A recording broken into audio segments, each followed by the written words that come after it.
that back on. Can you hear both of us? Hello. I think I've got... It's alright, they're all blaming you, it's fine.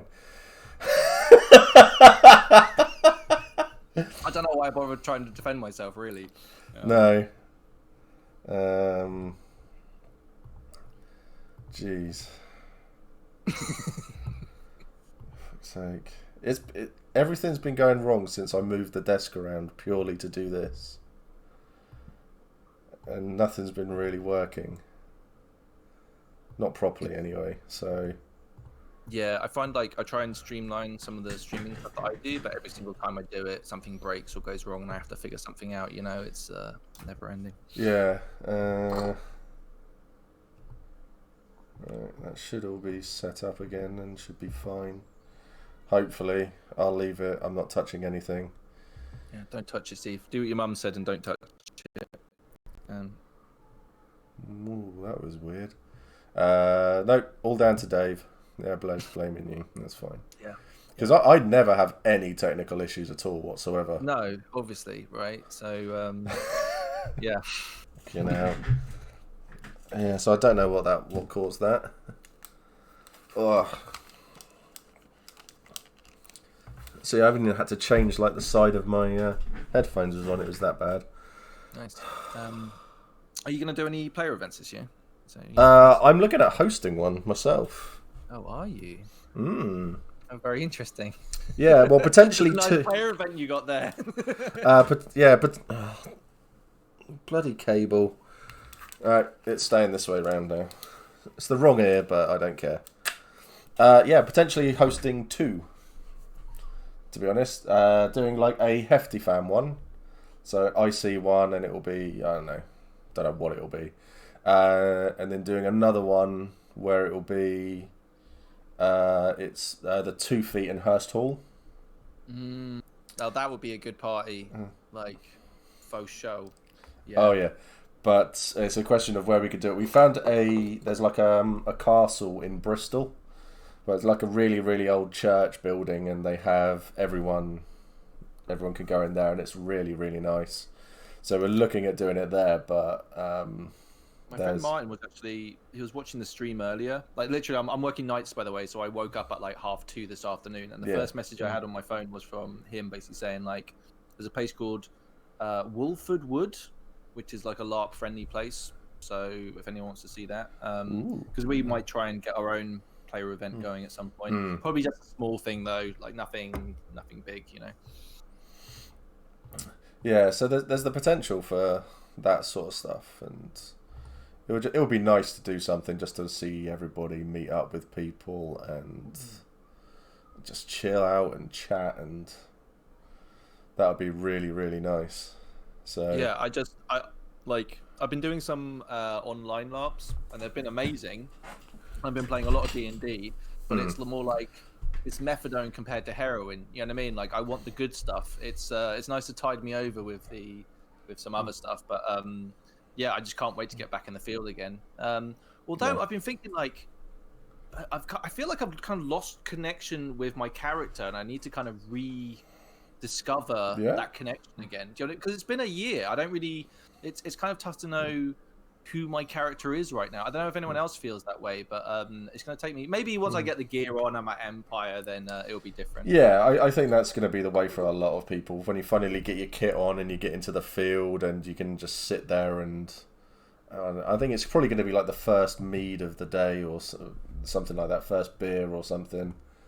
I had this vision of like just rocking out on the Thursday, setting up the campsite, like passing a bottle around, having a good time, and just getting to see everyone. Like that's the moment I'm looking forward to, is that Thursday, and then the weekend ahead of us. You know, I can't wait. Yeah. Yeah. Like, don't you think Ian's calling down the new kit curse? Like, do you not think he's just? Oh yeah. I'm looking forward to the next event at the end of it, going, hello Ian, how'd it all go? How'd it go? Well, I'm on my 6th character of this event now. It's like I've died 6 times. It's like it'll be like Justin Mark II. he's like he definitely doesn't want to die. No. But I think some death would do him good. But I will also be devastated because I know how much time and effort he's put in over the last year to his character. If he dies at E1, like there's no words that will make him feel better. There's nothing that's gonna so yeah. No. I don't know. No, Maybe he will die. I mean, the devastation is real. He's literally slapped the New Kid Curse in the face, and he's asking for it. He's calling it down, so it's his bad if it does. Yeah. Smo. I think some death would do him good. Dave, 2021. Yeah, I'm a big proponent of his death. So yeah, I really loved my death. My death is probably one of the greatest experiences. It might really be the best experience I've ever had at LARP. How did you die? Do you want me to tell the story? We're on a thing, right? I don't know. Yeah. Basically, I was trying to hold the line. That I had no. My old character Irfan was very much a dice roller on the battlefield. Like I would hold the line, I'd be the last one out, and I did this repeatedly over and over again. So then I was holding a line trying to defend. It was when Kjartan died. I was trying to hold a line that was trying to get back to where they were, and then the entire Jotun army basically bust out and hit us. So we all ran, and then I heard the magic word as I felt something hit my leg of cleave. So I was like, fuck. So I went down, and then the whole battle moved past me. But I'm still on -1 hit point and got a cleave leg. So I'm there frantically going through the cards I've got in my pocket to see if I've got it. And it's the only card I didn't get was the one that fixed cleave. So I'm like, oh shit, how am I gonna do? How do I get out of here, right? So I end up going to see a ref and being like, hey, I got cleaved and I don't really know what I should do. I'm still on full hit points. Can I crawl out? What's the rules here? And then one of the refs turns to another ref and yells in earshot of a bunch of orcs what was going on. And the ref turns around and goes, wow, he's pretty fucked then, isn't he? And I was like, oh, thank you very much. I'll go and sit back down again. When I sat down, and then these two orcs come up. And one of them's got this big long blade. And he's going, you Imperial Druge or whatever, you scumbags, and he's basically got caught monologuing this whole spiel about how terrible I was. But I'm there, and I just grab my weapon, turn around, and go cleave, and slice his leg off. So then both of us get caught in this where we're basically both of us can't walk, and we're trying to kill each other. So he manages to get away, and I'm left there right, okay, I fought that guy off. Now what am I gonna do? And then, it's been a while since I told this story, but then a witch lady came along and she had a blade and she was going to stab me, but I managed to talk her out of it because she was saying oh, you're going around executing people because you're Navarre. And I'm like, I would never execute anyone. And I executed 6 people that battle. I was like, I would never do that. I'm a nice Navarre. So she let me go. And then at this point, I was starting to believe. I was like, I'm Irfan fucking Ashbourne. I can get out of this, right? I just need to figure out a way of doing it, and I'll get out of here. And then it felt like the entire Jotun army showed up. I have to interrupt you there quickly. Hi, Momo. How you doing? Someone's just jumped into chat. Oh, hello. So, yeah, Momo O'Brien is in chat. We were talking about her about 5 minutes ago. Literally how nice it was. We were talking about you 5 minutes ago. I'm not going to be nice again. No, we can't do it again. We can't do it again. We've done with being nice. But I think I have a similar sort of story. I didn't die, but I had the exact opposite reaction. So are you saying, no, I would never execute people and stuff like that? You're going, you Navarre, you execute all of us, you Navarre, and all of that sort of stuff. I fought in a battle against the Jotun when I was fighting with Wintermark. But it was literally my first battle after leaving Navarre. And they were turning around going, no, Wintermark, they don't execute people. This was literally a second after the general had come up to me and going, stop fucking executing everyone. It was like, how many people have you executed so far? I was like, I'm on at least 15 so far. Yeah, honestly, I've lost count. Of how many really? really had. It was amazing. Go on, carry on with the story. So I'm lying on the ground. I'm trying to figure out how to get back to the gate, and then this huge blob of orcs. Like I don't know. Like it seemed like a lot from where I was, which was lying on the ground. They come up to me, and they're all like prodding me and poking me, and I'm like, hey, listen, come on, like we can work this out. Anyway, the seas part, and the head general guy comes through and steps forward, and he's like, how would you like to die? And I'm like, well, why don't you just fix my leg and I'll fight each of you one at a time, and then we'll do it like that, right? And they're like, no, that's not going to happen. And I was like, all right. And then they said, do you have any last words? And I was like, my name's Ifan Ashbourne, and I'll never be defeated, which is a really dumb line to say just before you get executed. Like, it's a really stupid thing to say at the time, but yeah, that's what I did. So, and then they brought out a dagger and explained to me that this dagger had some significance because it killed the general or something, and then they basically stabbed me. But the best thing about this was, and it is a bit cheaty, I went back through the gate and I went on terminal because I was like, hey, I want to do some stuff, because I had literally organized the Coctopus play, a private performance for me and all my striding that afternoon. And I was like, I can't miss it. So I went back, I went to the hospital tent, got them to apply loads of blood to me, and had a great time in the hospital tent. Went back, got all the crew together and was like, listen, I've got one last thing we have to do. And I took them all to the Brass Coast, and we got them to perform the Coctopus play for us. And just in the last bit, as the play ended, I just slumped forward and died. And that was how my first character died. And it was incredible. Like, it was such a wonderful experience. And for anyone that's had a funeral that they get to attend, amazing. And Sparrow told my story of my death at Songs and Story, which was I cried while watching it, and I still don't fully understand all the processes that my brain did to make me have such an emotional reaction, but wow, it was really special, dude. It still means a lot to me now, you know. So yeah, amazing. So I highly recommend going and dying at Empire. Dying at Empire is fantastic. There's so many people who say, "Oh, I don't want to die. I don't want to die at Empire," and all of this sort of stuff. It's like, yeah, die. It's amazing fun. It is great fun. You get the stories that you get to tell at the end of it. It's like my character death was quite different to yours, because there was murder involved in mine, and I was told not to come back from a battle. So that was by a magistrate who told me not to come back from a battle, basically. Wow. And that was it. Me, my first character, absolutely nothing. I actually did nothing. Other people did a lot. I'm very suspicious of this story, Steve. No, I know, but I actually did nothing. And the people who were involved, it was literally contacted me to say, you're going to die, or we're going to kill all of these people. Then there was like 18 people on there. It's like my in-character wife included. And I was just like, okay, that's fine. So I went to the magistrate, had a chat, and he was just like, okay. Well, yeah, we're not going to execute you for all of this happening and blah, blah, blah. Don't come back from the battle tomorrow. Go out and have a good night tonight. Don't come back tomorrow. So I didn't, and I got to have a great death, and it was so much fun. Even you look at it and laugh, because the battle refs lined up all the orcs at the end. So when they did the retreat, they held off. I got to say goodbye to half the Navarre. And then I got to turn around and charge the orc line on my own, while all of the Navarre behind me are cheering as I ran into it. I got about 6 feet from their line before I fell over. I literally stumbled.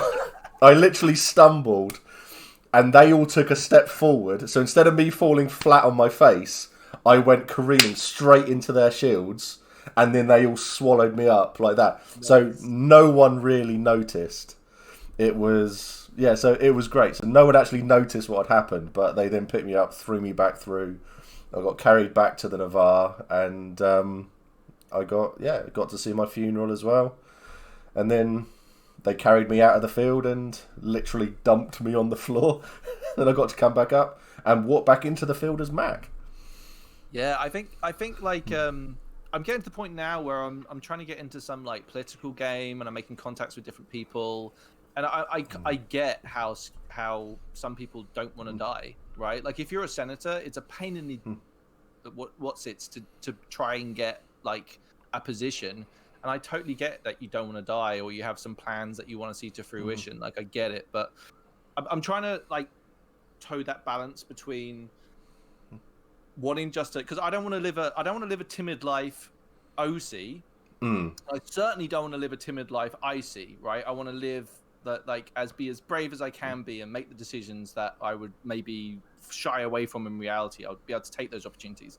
So it's kind of annoying. Since my death, I've been like, I haven't really been going on skirmishes. I haven't been doing much battling like that. No. I'm like, I know. And it's, to be fair, the skirmishes are very busy. So when I go and they're like, there's a bunch of new players there and they're like, hey, we're 5 people over, I'm like, I'll be one of the 5 to step out, you know, like, just to give other people opportunity. But I think next time, like, I want to go with Ian on some really nasty skirmishes, you know, like the 8 o'clock ones where it's dark and as the last lot came back and they were absolutely battered and like everyone's scared and don't know what's going on. That's the sort of skirmish I want to go on with Ian. Let's roll those dice. Like, let's not be timid and scared. No. Let's be brave. Let's be heroes. God damn it! You know? Yeah, I one of my favourite skirmishes that I've ever done at night was where you couldn't see anything. You could see like the tiki torches off in the distance, so all off over there and all of that sort of stuff. And I was stood by a tree with one other person, and we were there just watching to see what orcs were going to come at us, because this was really, really early Empire as well. So we had it was a skirmish for the to try to find the sorceress who killed Empress Britta. Oh shit! It was big plot. That's like, it was uber. It was a main plot. It was an amazing plot, and we were stood by a tree, and it was just me and this one other guy. So I was general, and I was in charge of the scouts. I had all of this sort of stuff going on, because like the Navarre scouts that are going on, my first character started them up. So that's all. Oh, really? Yeah. So they're that's a cool bunch, man. They're like lemmings, but they're a really cool bunch. Yeah, they are insane. It's great.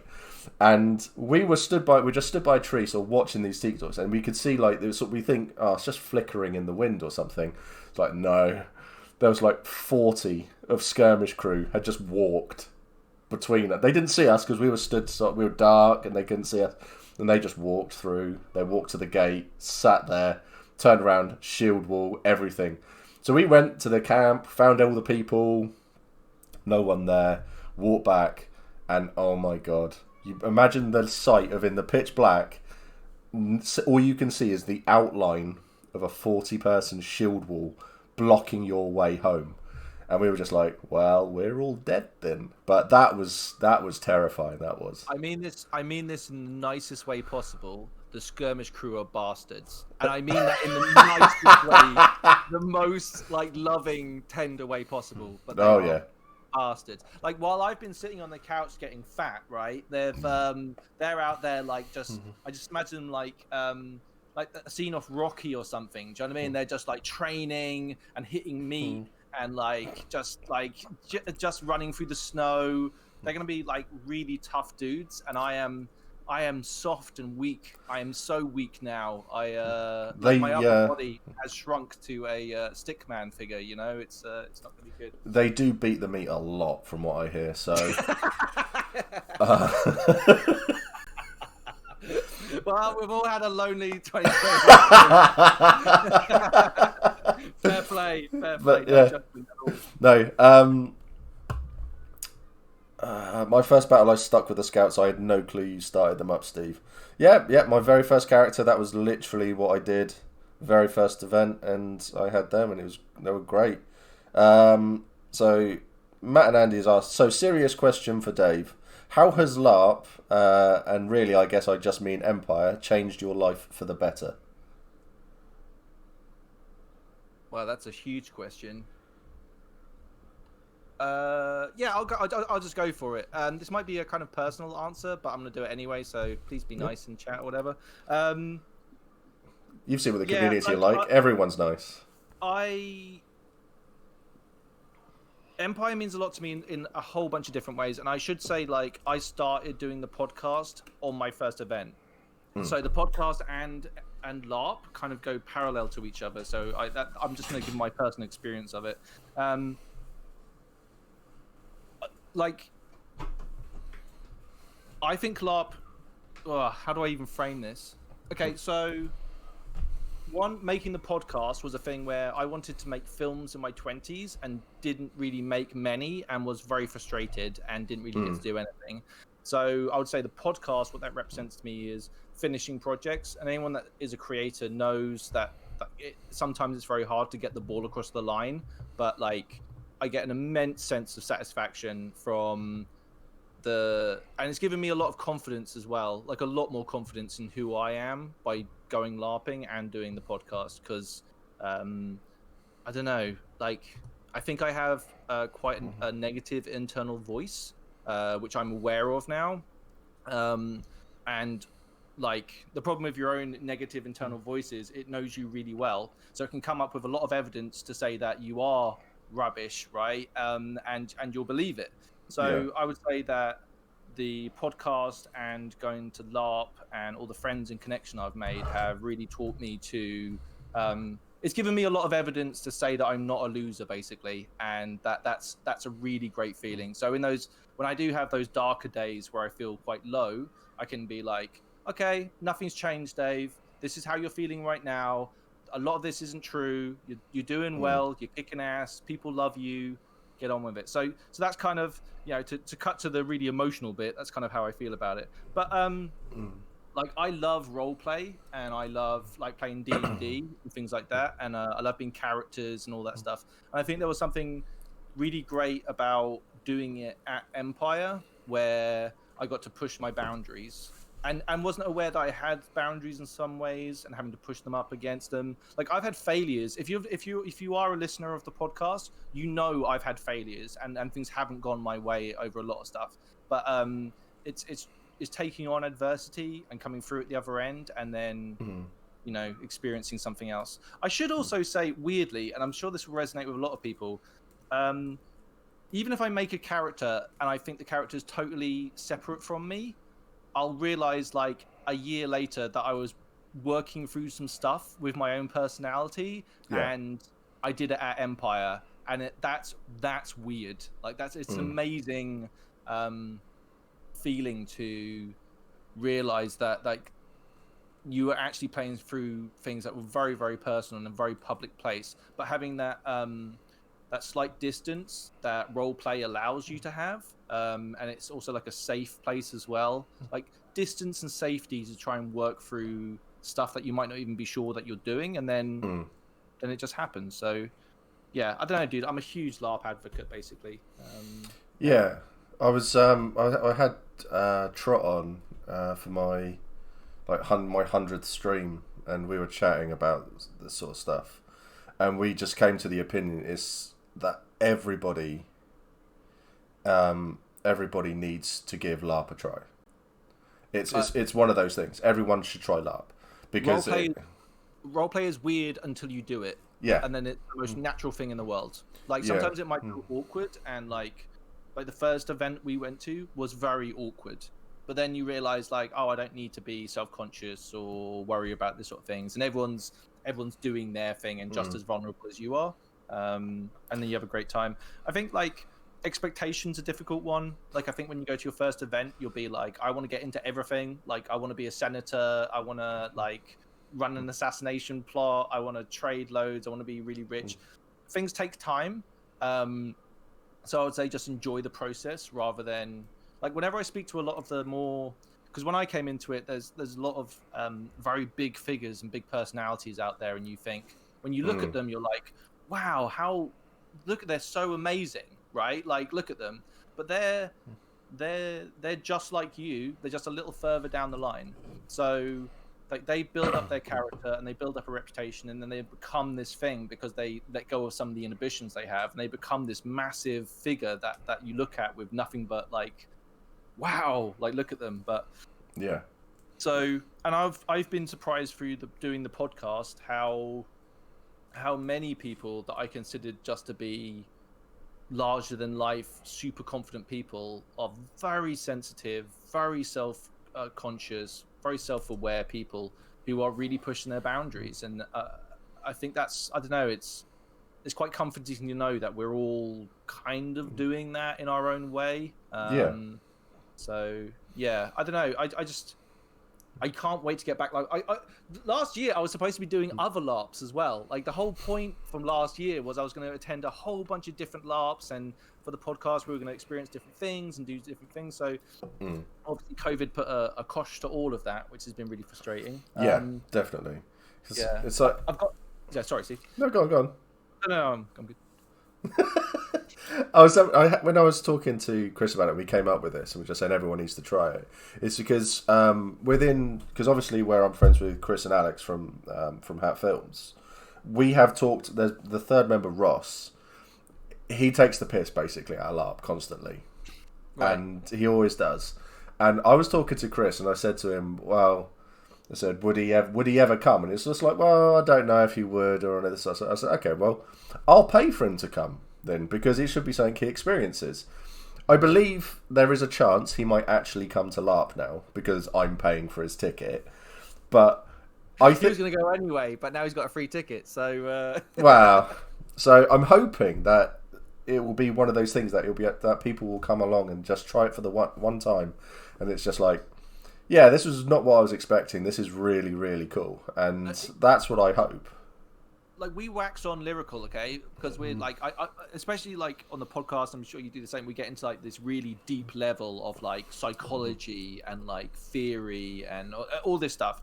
But really, you can go to Empire and just get real beer for fake money and go on fights, and that is like amazing. Just if LARP was just that, it would still be worthwhile attending. But it can be so much more than that. So I think like in fact, I'm almost jealous of like my first event and how innocent I was, and how like that's all I needed, and I need to kind of channel that and like be conscious of it, because like that's all that I need from Empire. Everything else is just gravy on top, you know. So yeah, definitely. You know, Ian's said, having Dave as my best friend is my life's greatest privilege. The fact that we got to go to our first LARP together and make the podcast together, though, has been truly awesome. He's all right, isn't he? He's all right. Well, he's not coming on again. Let's face it. After that, it's just no. I mean, no, Ian's. By the way, when we talked about this, Ian, I hope you don't mind me talking about this. Ian doesn't mind, I'm sure. But like Ian's quite self-deprecating on stuff, and so am I. Obviously, I think a lot of people are. Yeah. And it's like, Ian's like definitely going with a friend has been like an amazing experience, because we've got to experience things together, and those like little moments of like when we're getting into camp at night and just settling in and just laughing about what happened today, like not even saying anything, just laughing, right? Just because we had a great day is so special. So I was actually going to move to the United States, but as I'm coming into LARP, we were doing the podcast, and literally I was going to be moving to the States within a year or two of me going to Empire. So the podcast was actually like a way of like remembering me and Ian spending time together before I moved away, basically. That now I'm not moving to the States, but that's kind of to give context for like why I did it in the first place. That's one of the big reasons why. So just to have this memory of me and Ian hanging out together. But yeah, it's cool, man. I mean, you talk about how LARP helps people and stuff like that, because I'm a firm believer in that you need to be honest with your feelings, your thoughts, and what's going through your head, because it's the only way you get it sorted. And when I started Empire, I wasn't in a great place. I was unemployed. I was essentially homeless, and all of that. It was pretty crap, and I'm lucky to have a friend like Kit who's picked me up through thick and thin. He's like a brother, and that was really, really cool. And doing that for a couple of years, things were all right, things were fine, but I hit a really bad patch when I was single. I had been employed. The company then went bust, so I was then unemployed. Then my dad was moving, so my little box room that I was in was no longer there, and I had nowhere to go. I had all of these things were going really, really badly for me, and I was literally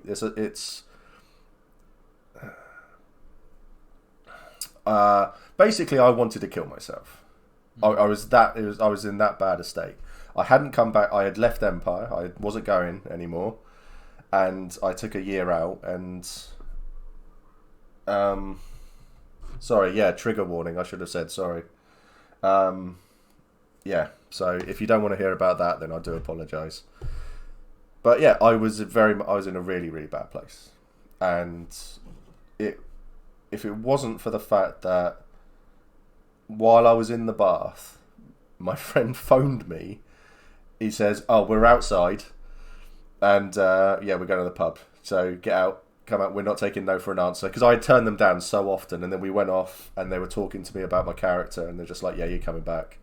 So we're doing this and this and this for you." And yeah, and that was it, and that's what I needed. It really dragged me away, because where I had stopped going, I just was left alone with my thoughts. But then I came back up, and yeah, and I think being an adult can be quite isolating. Right? Oh, it's horrific. Because you can end up being like, you go through school and college or whatever, and you have friends and there's people everywhere. But I think once you start getting to the workplace, and a lot of us move around for work. So we live in towns that aren't our hometown, don't know anyone. It's hard to find people of common interests.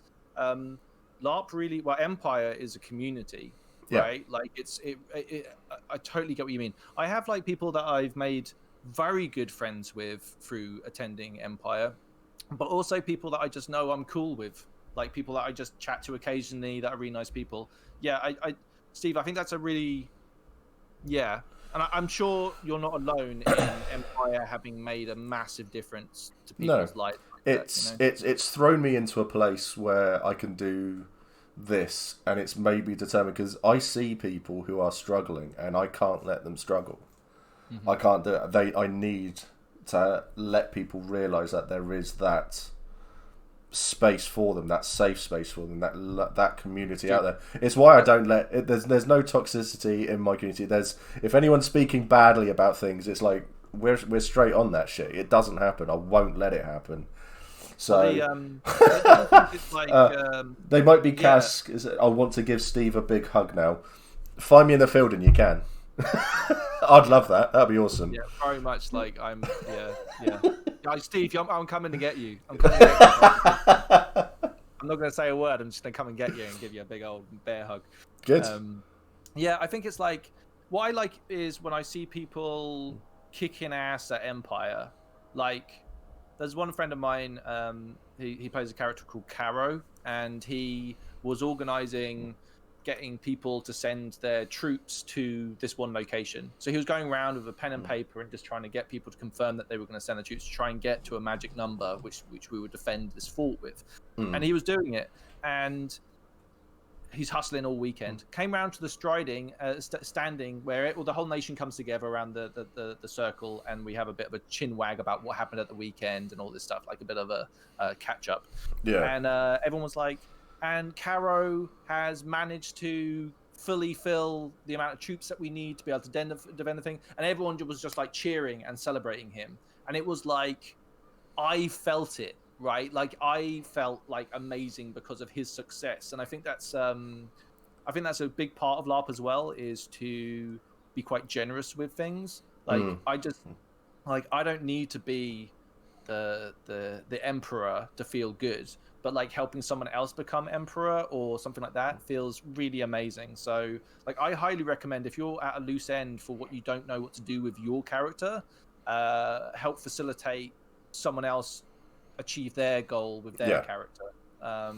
Be generous with your time, So yeah, definitely. I'm going to read a few comments. Oh yeah, because I don't have chat open, by the way. So if anyone's messaging me directly, I apologise. Nah, that's fine. I haven't got any chocolate. I didn't get any eggs for Easter. What? Yeah, Steve? I know. Me and Helen decided that we weren't going to do it this year. We're both trying to lose weight, so I'm getting a kebab tonight instead with beer. Bless you both. Bless you both, Ian and Dave. I wish I had a friend like either of you. Oh, that's really sweet. That's really cute. So, by the way, I understand how lucky I am to have Ian in my life and the relationship I have with him. It's a real blessing. Really is. Yeah, you're very lucky. You I talk a lot of shit about Ian, by the way, so I don't know whether I give the impression that I'm like I dislike Ian, but no. I love him very much, and that's why I give him shit. It's like I'm been calling him a peacock ever since he's been over this long dark, because he's adding embroidery to stuff. I'm gonna rip into him so badly. You were doing that all through the last stream. That when both of you are on, I remember you calling him a peacock a lot. If he didn't find it funny, I wouldn't do it, No. But it is, So Matt said, so glad you're on the other side. Many of us have been there, and it's so important to share it to show others that they aren't alone. I always say at the end of the majority of my streams that if you're struggling, reach out. And because I'm always about for a chat, and I'm always happy to talk to people. So I had therapy last year, at the start of last year when we went into lockdown. I went through a 15-part CBT therapy. There's nothing to be ashamed of about reaching out, trying to get professional help, all of that. The worst thing is when you're in that negative place, it makes it that much harder to reach out and get help. Or do exercise. Do you know what I mean? Like you become very insular. And if you're listening to this right now and you're feeling that way, then reach out. I had a triage call, which is where I have private medical insurance through the company I work for, so I got this for free. So I'm very fortunate for that. But and they were giving me questions of how do you feel between 1 and 10? How true is this statement, or what is this? And some of the answers I gave then are terrifying now. Yeah. And I was totally comfortable with them at the time. I thought that was the normal, and it's that's not who I am now, and I certainly don't want to go back to that place again. But it's good to be aware of it. So if you are feeling those negative thoughts and things like that, I don't personally believe that people can be broken, right? And I hear this a lot from people. I am broken or something like this, and I would say there's always a better future for whatever you're doing and whatever situation you're in. Yeah. For me personally, I think it's even if sometimes I think I'm a loser, me believing it doesn't help, right? I just need to for me it's more if I just try and take a minute and just believe in myself and just be dude, it doesn't matter if you think this or not, other people think you're fucking great, right? And I'm really lucky to be supported by some really great people around me. So just remember you're loved. People love you and think you're great. Yeah, even if at times you don't think you are. Yeah. So Beckerson said, "Look at what you've done since then." Thank you, Becca. That means a lot. Not an understatement to say I wouldn't have come out if I hadn't had a place to be male at a LARP. John Haynes LARP Hades basically gave me a place to try out crossplay for the first time. That's awesome, Andy. That's awesome. There's a lot of that, right? I'm tempted by that. I mean, I'm a complete cis straight male. That's how I am. But God, to be able to express parts of you which you don't necessarily feel comfortable with in wider society, dude, go for it. Empire is such an open place like that. And we all mess up occasionally. I still use "Hey guys" on a regular basis. This is how I say hello. I go, "Oh, hey guys." I mean, shit. Sorry, citizens. That's how I say hello to everybody at Empire. And it's I'm trying my best, but we all balls it up. But oh yeah, yeah, of course. But there is a really nice, welcoming, open community. What the fuck are we doing right now? Right, we're trying to help out Andy. Right, and I think Andy is an amazing person. If anyone's been lucky enough to talk to her, actually, let me tell you a story about Andy. Right, so we went to the LARP Awards last year. Oh, sorry, go on. Him. Dude, exactly. Cancel Dave. Hunt me down. Fucking get me out. Dude, exactly. And I'm certainly I'm doing my best. I apologize. And he just had in chat, Dave, you did it again. I'm so bad. And it's the worst thing is I'm so conscious of it, and I feel it every time I do it. In fact, I misgendered Andy on the podcast one time. I was just so fucking mortified. I messaged him Andy, I'm so sorry I did this, and he was don't worry about it, it's cool, and we had a chat about it, but yeah, I'm terrible. Let me tell the story. So we go to the pub between go on. Hashtag not my Dave. Cheers, Ian. Oh, I'm gonna take my head and I'll be gone. It's been fun talking to you, Steve. I'll, you know. But, I got to sort these so out. it's LARPCon, and we're waiting to go to the LARP Awards. And Andy, we're all in the pub, and Andy's just walking around in kit, and she ends up chatting to this table of like 10 people over the other side of the pub, and he's there for. Oh my god, I need to just stop. Oh my god, I'm so self-conscious of this now. Oh my god, Steve, stop. I don't even want to look. Should I look? Oh god. Oh. Dave, bless you. I'm part of the problem, man. Face plant, Dave. Wow. I tell you what, though, if he wasn't such a good guy, he'd.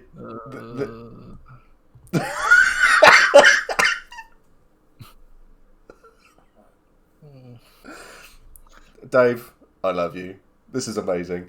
Do you know what the thing is, though? Is that what you are doing here? What a lot of people don't do, because they don't acknowledge it.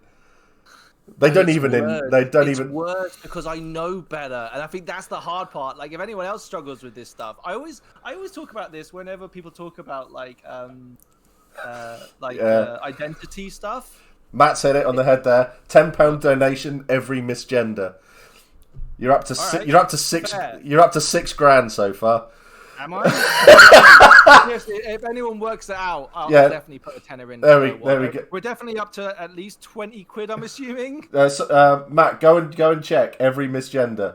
Anyone, I will. I think 100% stick to that. I think it's 30 quid so far. Yeah, we go. 30 quid so far. Yeah. Deal, absolutely, and that's a bargain for the price to not be hunted and killed at Empire. But I think a lot of people, when they talk about like identity stuff as being simple, it isn't, and even people that are trying to do the right thing often make mistakes, as we've clearly illustrated during this section here. So, luckily, like, hopefully Andy doesn't judge me too harshly for this, and it comes from a place of love. And it's also like me trying to tell a story about him where he is so fucking fantastic. So, fuck it, I'm just gonna stop talking. Shall I just go? Shall I go? No, you said he. Yeah. Yeah, you're fine. All right, shall I take a tenner off? How does this work? No, you're fine. Keep going. 30 quid. Crack on. Oh, okay. Tell the fucking story. So we're at the pub and we're waiting to go to the LARP Awards. Yeah. And Andy is just talking to this table, and he's there for maybe half an hour chatting to them, and then comes back again, and I'm like, did you know those people? And he's like, no, never met them before. And it's just like, he's that sort of dude where it's like just the most wonderfully friendly, approachable, kind-hearted person. And I just think what I really mean to say is, how often do you get an opportunity to be able to help your friend like become who they are and achieve a dream and live their authentic life? And so for me, the extra 30 quid or whatever I'm spending at this stage is totally worth it. It's like that would literally be spent on wine, which I would drink in my flat. So just it's much better being spent on a worthy cause as well, Jay. Yeah. Jesus, there's going to be some clips of this, isn't there? Like I'm terrified now. So no, there won't be. Everything that you have said comes from a place of love. So I mean, what else can you say? I think we all agree. Everyone, it's like I said at the very beginning. We all know Ian. Fucking Ian now. The chat. I've got my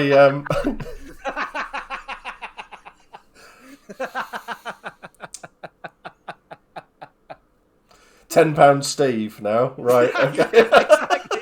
You misnamed Andy. That's £10. All on my chat, all I can see, because Ian's had to pop out, and he's saying bye, love you, and all of this, and that's it. And it's like, love you, Ian, love you, Ian, love you, Ian. So I'm like, Ian. So yeah, Ian.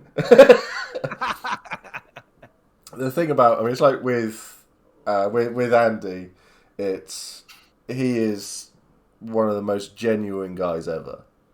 He is such a nice guy, and you just can't fault him in any way, shape, or form. And dude, I bought a Welcome to Anvil t-shirt, and he wrote me a note, and it simply says at the end, "You are loved." Right? It's a really nice note, but it just says that, and that one line of "You are loved" helped me through some dark shit. Yeah. Like some people just make the world a better place by them existing, right? That's what they do. They don't try and do it. They just do it, and they make other people, they make the world a better place. And I think Andy's definitely one of those people. So. Yeah, 100%. I can't wait for lockdown to be sort of lifted, because I'm already planning on going up to their studio to go and meet them both properly, because I realise I've talked to them a lot, but never actually met them in person.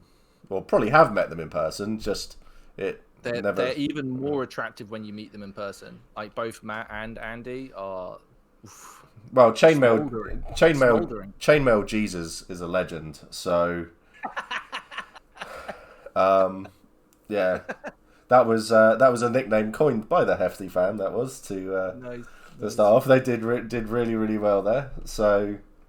I've been down to visit them a couple of times now, and it's really nice. In fact, it's one of the things I'm looking forward to with the end of lockdown, to go and like hang out and drink alcohol and just have a nice time. That's gonna be good. I want to do it when Andy has a beard. We just sit there and just stroke Andy's face. It'd be weird. Just go, yeah. I've already offered to donate some of my beard, so. I have a really crap beard like this. I wish I could. This is just not as, Yeah, but you get to grow these bits here. This whole section here is fantastic. Like I agree. Like this whole bit, but a goatee, I end up just looking like a cartoon devil all the time. Which maybe I am. Maybe I am just a cartoon devil. I don't know. Yes, yeah. Remember to ask for consent before stroking any beards. Definitely. A friend of mine, she kept on coming up to me and stroking my beard, and it annoyed the shit out of me. It really did. My mate Nero's got like a really long, like it's a noteworthy beard, and yeah, people just come up to him, and it's like, dude, why are you touching someone you don't know? Like, ask. Yeah. It's weird. Like that, people think they have ownership over somebody else. That's really odd. But yeah.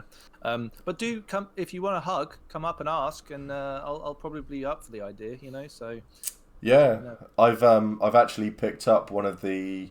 I got inspired by the guy who took his son to Gay Pride. He wore because basically all of his son's friends were saying to him how they don't have dad. Their dads have like they disowned them and all of this sort of stuff. So his dad made a T-shirt and it just says "Free Dad Hugs," and he made the news and everything. This was a couple of years ago now, but he literally had all these guys coming up to him going, "Just gonna have a hug," and he was hugging everyone. It was so sweet. It was so nice, and I was just like, I need that. I need that in my life. I don't feel like I've ever done. And I don't feel like I do enough. I want to do much more as I can. Steve, I'll stop you right there. You do plenty, my friend. You can do more. Really, we all can, and I feel like, believe me, I see myself in you. So believe me, I get it. But it's like, Steve, like you really can't. I know you can in your own head diminish what you've achieved, but like from an external point of view, it's really incredible. It's really incredible. I know. I think it's hard. Like sometimes when you look at numbers or anything like that, like metrics, you can often like comparison is the death of joy, and like I like not that I ever try really to try and like promote the podcast and get numbers, but when I find myself being caught in like an episode didn't do as well as I'd hoped, or I put loads of time and effort into something, it's not that well received, like it sucks, like it really sucks, but like I wouldn't take that away from what you've done is really good, and like what the community's done, because I think you have created a community, and it's a really, like you said, it's a loving, supportive, open community, and that didn't exist before, or at least you've been like a flag for other people to come and join. Like we all self-deprecate and we all give ourselves grief, but like, mate, you're doing it. Like, you're doing it now. You've been doing it, and you probably will continue to do it in the future. It's well, amazing. I bloody hope so. It's amazing. It's really amazing, and it's like you should be so proud of yourself. It's really good. Yeah, but I really want to get one of those. I've got one of those. Waiting for it to turn up, but I get those T-shirts. I look forward to wearing it to Empire, and just I'm lucky with the fact that I'm not strong for myself. That's the best way to put it. I'm not strong for myself, Right. but I'm strong for other people, and I will Same. always pick up other people, and that's the big thing there. Lots of people saying that they want to go to Pride, but they couldn't go. I legit love the LARP Noobs podcast episodes. They're so evocative of being on the field. That's awesome. Sorry, I didn't subscribe for this wholesomeness. I'm here to watch Dave be abused. Wow. We'll get to that. Don't worry. There's always an opportunity. It's just around the corner. Moon says, I spent trans pride drunk crying at the world. I think the main reason I want to do more, and I want to do as much as I can to help everything, is like Andy and Matt have been a big support for me. Because it's like if I'm struggling, I think Matt seems to have a sixth sense for this sort of thing. Because he's just messaged me out of the blue, it's like, you're right. I'm like, no, I'm pissed off and I hate everything in the world ever. You're all right though, mate. And that's it. And he's just been really supportive, and it's really, really great. So, but you see so much hate and vitriol when it comes to people because of their gender, because of their sexuality. It does my nut. It really does my head in. It makes me so angry. Yeah, and I think, but bear in mind, like, we live in an age now, and I would say, I'm not saying there isn't problems, and I would say there are massive problems. Yeah. But I think, like, and I've done this myself, and I've become aware of it, you can get locked into the worst part of social media. Right? Oh, yeah, Like, if you want to find the worst opinion ever, there's lots of people out there that will hold that opinion, right? Like, but I really think things are better than they were when I was a kid, and they will continue to be better. It doesn't always seem like it, but we live in a click-driven society where the most outrageous and obnoxious things are the things that rise to the top and generate clicks, which generates advertising, which does all of that, right? But what we're doing it, we're trying to do the right thing. Matt and Andy are out there, the people in chat are out there, your community. Like, you're not alone. If you feel like the world is an awful place, there are parts of the world that are awful, yes, but there are also really wonderful people trying to do great things and make the world a better place. So, like, don't give up hope. Also, like, we've all been stuck indoors all day long, so our view of the world is totally governed by social media. It's never a healthy way to be. Like, no. Jesus. Definitely not. I remember I bumped into a mate of mine, and we hadn't spoken for a while, and we just, like, I said to him, like, oh, it looks like things are going really well for you, because all I knew is stuff from Facebook. And he goes, no, it's really shit. Like, things are awful. And he said, but you're doing well though. And I was like, no, I'm doing terribly. I feel terrible right now. My life is in pieces. But, like, from each other's point of view, we were both going, oh, wow, I wish I had a life like that guy, because he seems really happy. It's like, social media is a lie. Personal conversations like this are the truth. Like, don't get caught out by that crap. Let's do some wholesomeness. Whatever it is. Get raunchy and drunk and have a fucking sex orgy. I mean, fuck, just enjoy life. Like, life is meant to be enjoyed. It's so short. It's like, can't wait for Tuesday. Tuesday orgy night, is it? Always. Funny enough, me and Kit, because I went over to see Kit yesterday, and we had a fire, and we sat down and had a couple of beers, more than a couple of beers, a couple of cases, and we were just sat there, and we were just like, we've missed this so much. And the weird thing is that me and Kit, never awkward when we're talking to people. We sat there for the first hour, and it was really awkward. It was so awkward. But then it was just sort of like, we got through the initials. You alright? You alright? You okay? Yeah, I'm alright. I'm fine. Bit quiet. And then it was sort of like, So this dick over here, do you see this on the internet? And we just went straight into, and it was like 3 hours just flew by. And I still stink of the smoke from the fire, but I'm not changing this t-shirt until the smell's gone. I love it. I think we're all gonna have to learn how to be social with each other again and all of that stuff. Yeah. I know I will. It's gonna be, it's gonna be a struggle for a lot of us, I think, to make eye contact and to have physical contact be not a big deal and all of the rest of it. So so Matt said, "You have us to be strong for you, Steve." Where was it? You have us to be strong for you, Steve. We've got your back every day. They might be cast. See, I remember some people's names. I can't remember others. I could never be my true, authentic self in real life. So the Discord has been a lifesaver for me. Excellent. I'm glad that you really got that for you. Can I just expand on that? Like the idea of authentic self, right? Like, it's a wonderful point you raised by trying to understand like your authentic self. I would say there's lots of things that you can, like, you're still a friend of mine. Let me put it this way: a friend of mine said to me that they really struggle sometimes when they're in social situations because they feel like they're being fake, right? And it's usually after the event.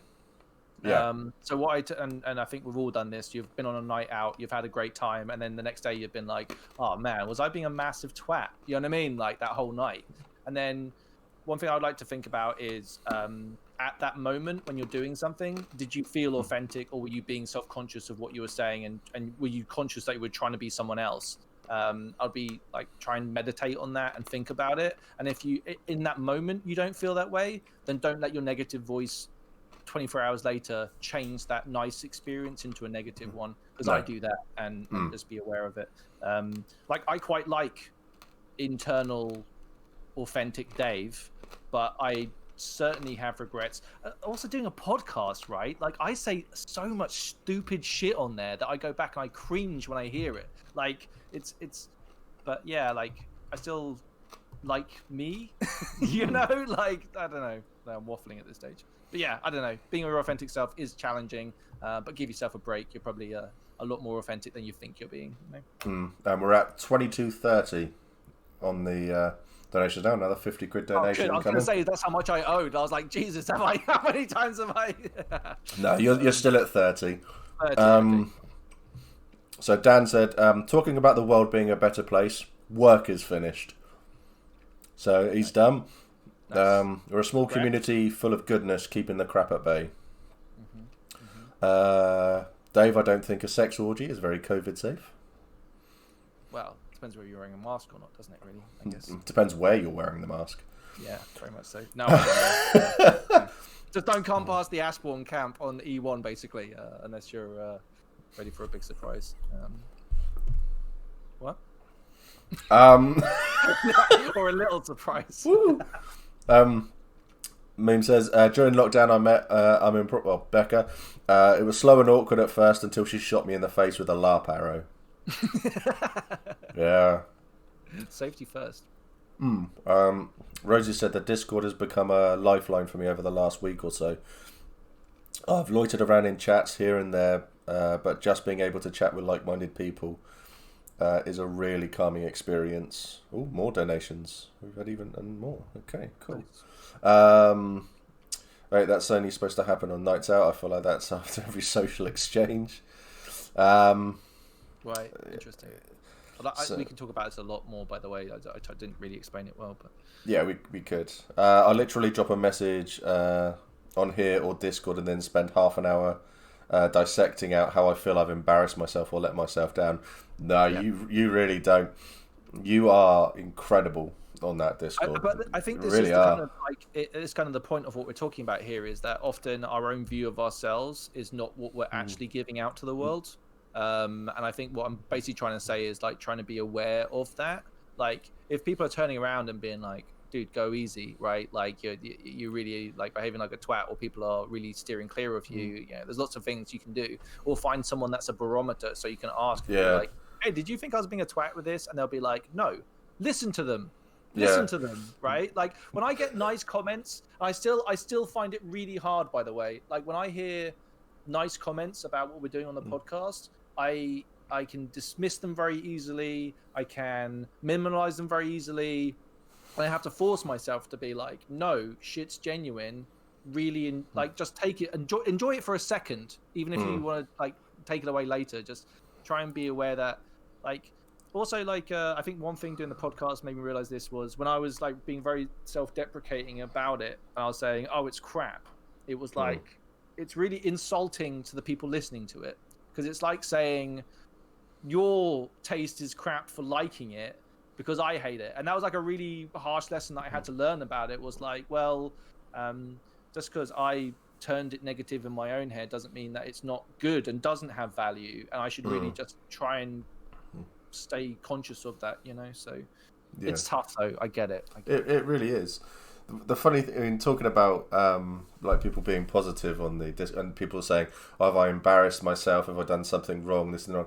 We have had on the Discord, I put on a complaints form because I thought this will give people an easier way. If there's something wrong, instead of being quite vocal on the Discord, it would give them an easy way.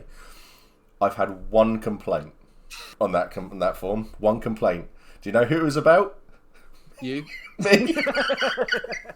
Yeah. It was about me. And it was just like, oh, okay, shit, what have I done wrong? And it was literally the wording of one of the rules. Because I hate politics.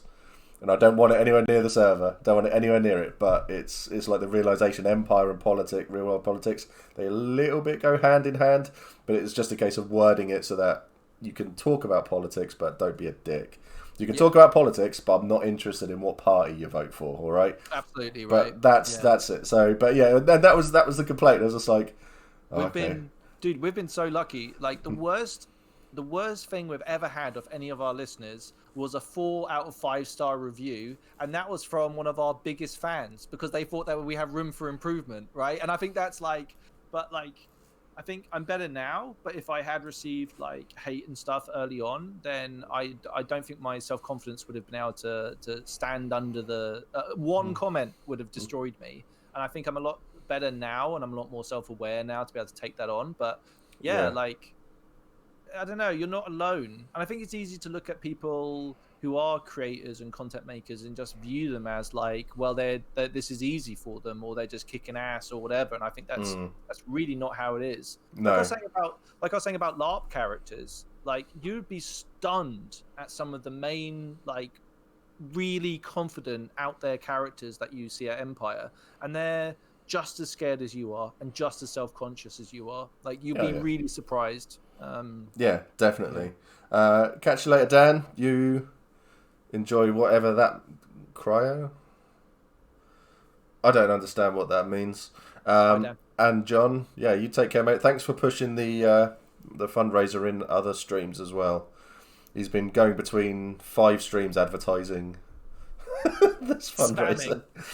Is that against the rules? I don't know. He's friends with them, so chiropractor. Right, okay, excellent. Oh, nice. For someone to feel comfortable to give constructive criticism shows that you have built a successful community. I actually have in the Discord, it's called the Hefty Yeti Mind Palace. And it's basically where I go in and I throw all of my ideas in there. And I've got Helen and Ben in there. Because obviously my other half, and Ben is such a nice guy, and he's been really helpful to me and really helped me and stuff. And basically if I post these ideas in there, they'll go, well, no, that's not great, is it really? Or they'll say, that's a really good idea. And it's been really, really nice to have. But they've also, when I put in a video that I've recorded and I edited, and I went, there you go, what do you think of that? Like, well, you should probably change this, you should probably do that, and you should probably do this. And it's sort of like, okay, flip the table, I'm off. But no, it's really, really nice because it's very, very constructive. I'm just a bit lazy when it comes to actually redoing a lot of it. So that's the problem. But it's been really... I bounce everything off Ian. Everything. I don't always listen to him or take his advice on, but I bounce things off Ian constantly. And just to get a second opinion on what we're doing, really, all the time. Even like we've gone through stuff where maybe one of us has said something in the podcast that we're like, should we remove this? Like, we really try to never edit what we're doing, because I think there's something to be said about like you do, right? There's something quite authentic about something just being live, right? But Yeah. sometimes, ever so often, I think this maybe happened once or twice where we've been like, just the way I said something or the way it came across didn't actually represent my thoughts on something, and I maybe trimmed it slightly. So, but yeah, it's easily done, dude. Jesus. Like, Yeah. I don't know how you do it live all the time. Literally, like, oh my god, like, I just misgendered the person that we're trying to help do their surgery in the fucking. I mean, how much worse can you get? Like, that's. It happens, and as we say, it comes from a good place. Thanks, Steve. Thanks, Steve. You're like stepping away from the guy that's about to be shot. Do you know what I mean? No, it's really, really good. Everything is really good, and I'm really proud that I'm able to do this sort of thing. I think, dude, I think, are you the same? Where this last year, I felt really bad about doing things, and I'm sure we've touched base a little bit this year, and I think we've both like had similar vibes where we sometimes are really not sure what we're doing or if it has value, and like a lot of doubt. And I feel like at this point right now, so much doubt, in a really good position where we're like, hey, look at the last year we've had. It's been crap, and we've managed to keep on going, and we've produced, both of us have produced some stuff that's pretty good. Like, and I think that's like, at this moment, no, for real though, like, I've really enjoyed watching your streams. I don't get to catch as many as I want, and I often show up in the last 2 minutes of a stream just to show my face, but which is hilariously annoying. I'm like, oh sweet, I just managed to make it in time, and you're like, thanks everyone for coming, it's been a great stream, take care, bye bye. Like, yeah, my 10-minute goodbyes become legendary. Yeah, but going back to that though, I think we just touched on a point there where you're like, oh, I don't think I've done anything good this year or whatever. You kind of implied that with your face, and it's just like, well, there's people in chat right now who have really enjoyed it, and they're still here now listening to us waffle on, right? Like, you can't, just because you don't see the value in it doesn't mean there isn't value in it, and other people aren't really getting something out of it. I think that's basically what I'm saying. I think. Yeah. I've loved doing all of this, and I already know, and I heap praise on her so much. But for my Helen, I have to say my Helen, because I know about 3 people who have Helens. So if it wasn't for my Helen, yeah, this would have stopped 11 months ago. I would have given up so quickly. Yeah, it's like, I think I'm the same with Ian, by the way. And also, like, when you're starting a creative project, like, I know a lot of people that have tried to do projects and it hasn't come through, or they've made one other thing and then never continued again. I know how that feels. It's a horrible feeling. I tend to try and... Oh, do you want to see some crafting I've been working on, actually? Yeah, definitely. Hi, Sam. Thanks for raiding, buddy. It's cool. We have to call John Good John. Good John. Now we've got the map problem. There's too many of us. Yeah. A nice crotch shot there. So this is taking me, like, it isn't finished yet, but I know where you can see this stuff. Yep. So this can be my Lamlar armor, and nice. I absolutely love the colors. Now this is taking me ages. Like, I've got a bunch of them in here, but like, I'm gonna call this my chocolate and caramel armor, and I'm gonna look delicious wearing it. And it's like, but there's little things like that. Like, if you'd asked me whether I've been productive this year, I'd be like, no. But then little bits here, little bits there, and then you end up with like something that you can really be proud of. So I know it's tough, but I don't know. Do a little something every couple of days. Yeah, I need to do that. I've got so many projects. I get an idea in my mind, and then it's just like, I need to do that now, and I forget about it and stuff. That's why I try to write everything down, but I haven't got the time, or the energy, I suppose is the best way to put it, because I look at a project and think that's so difficult to do, and then I just don't bother doing it. So I've got probably 30 projects I want to get done. So the big project, so the Women in LARP stream that I did, that was a project I wanted to do 7 months ago, and I've only just got round to doing it.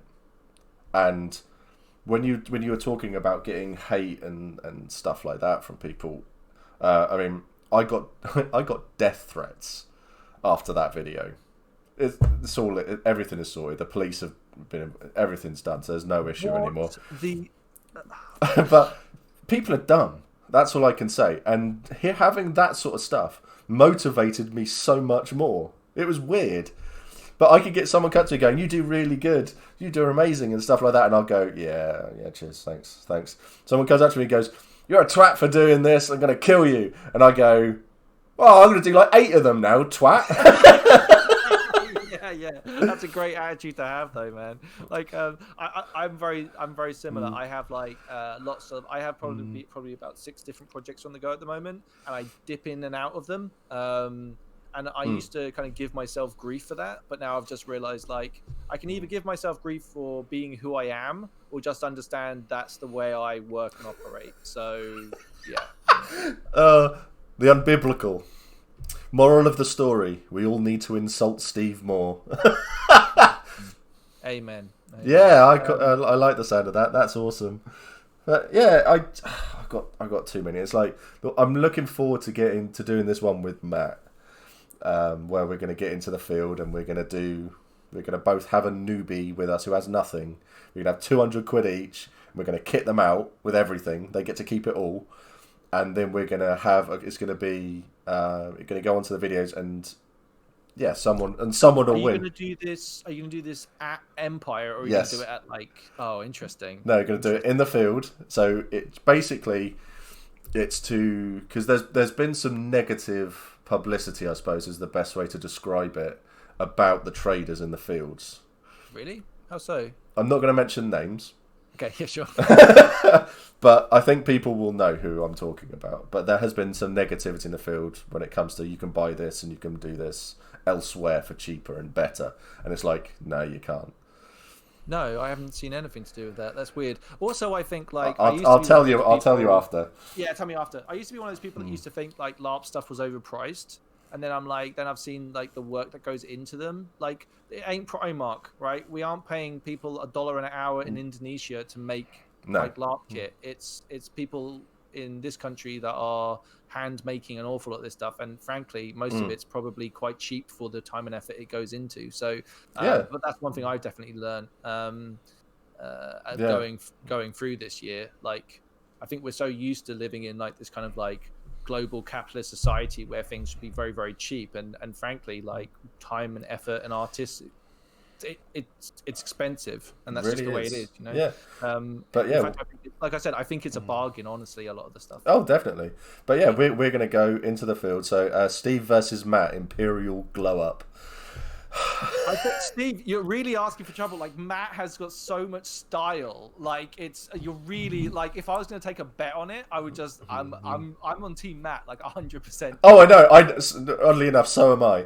But imagine the noob being like, and you get Steve, and they're like, oh, for fuck's sake. That's exactly what it's going to be. We're going to be going around, and Matt's going to have all the knowledge, and you're going to be like, we'll do this, we'll have this, and we'll have this.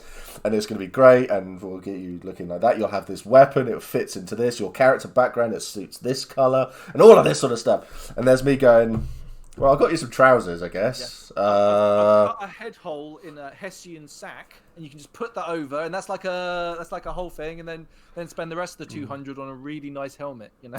The funny thing is that I'm obviously going to cheat as well, so somehow I will figure that one out at some point.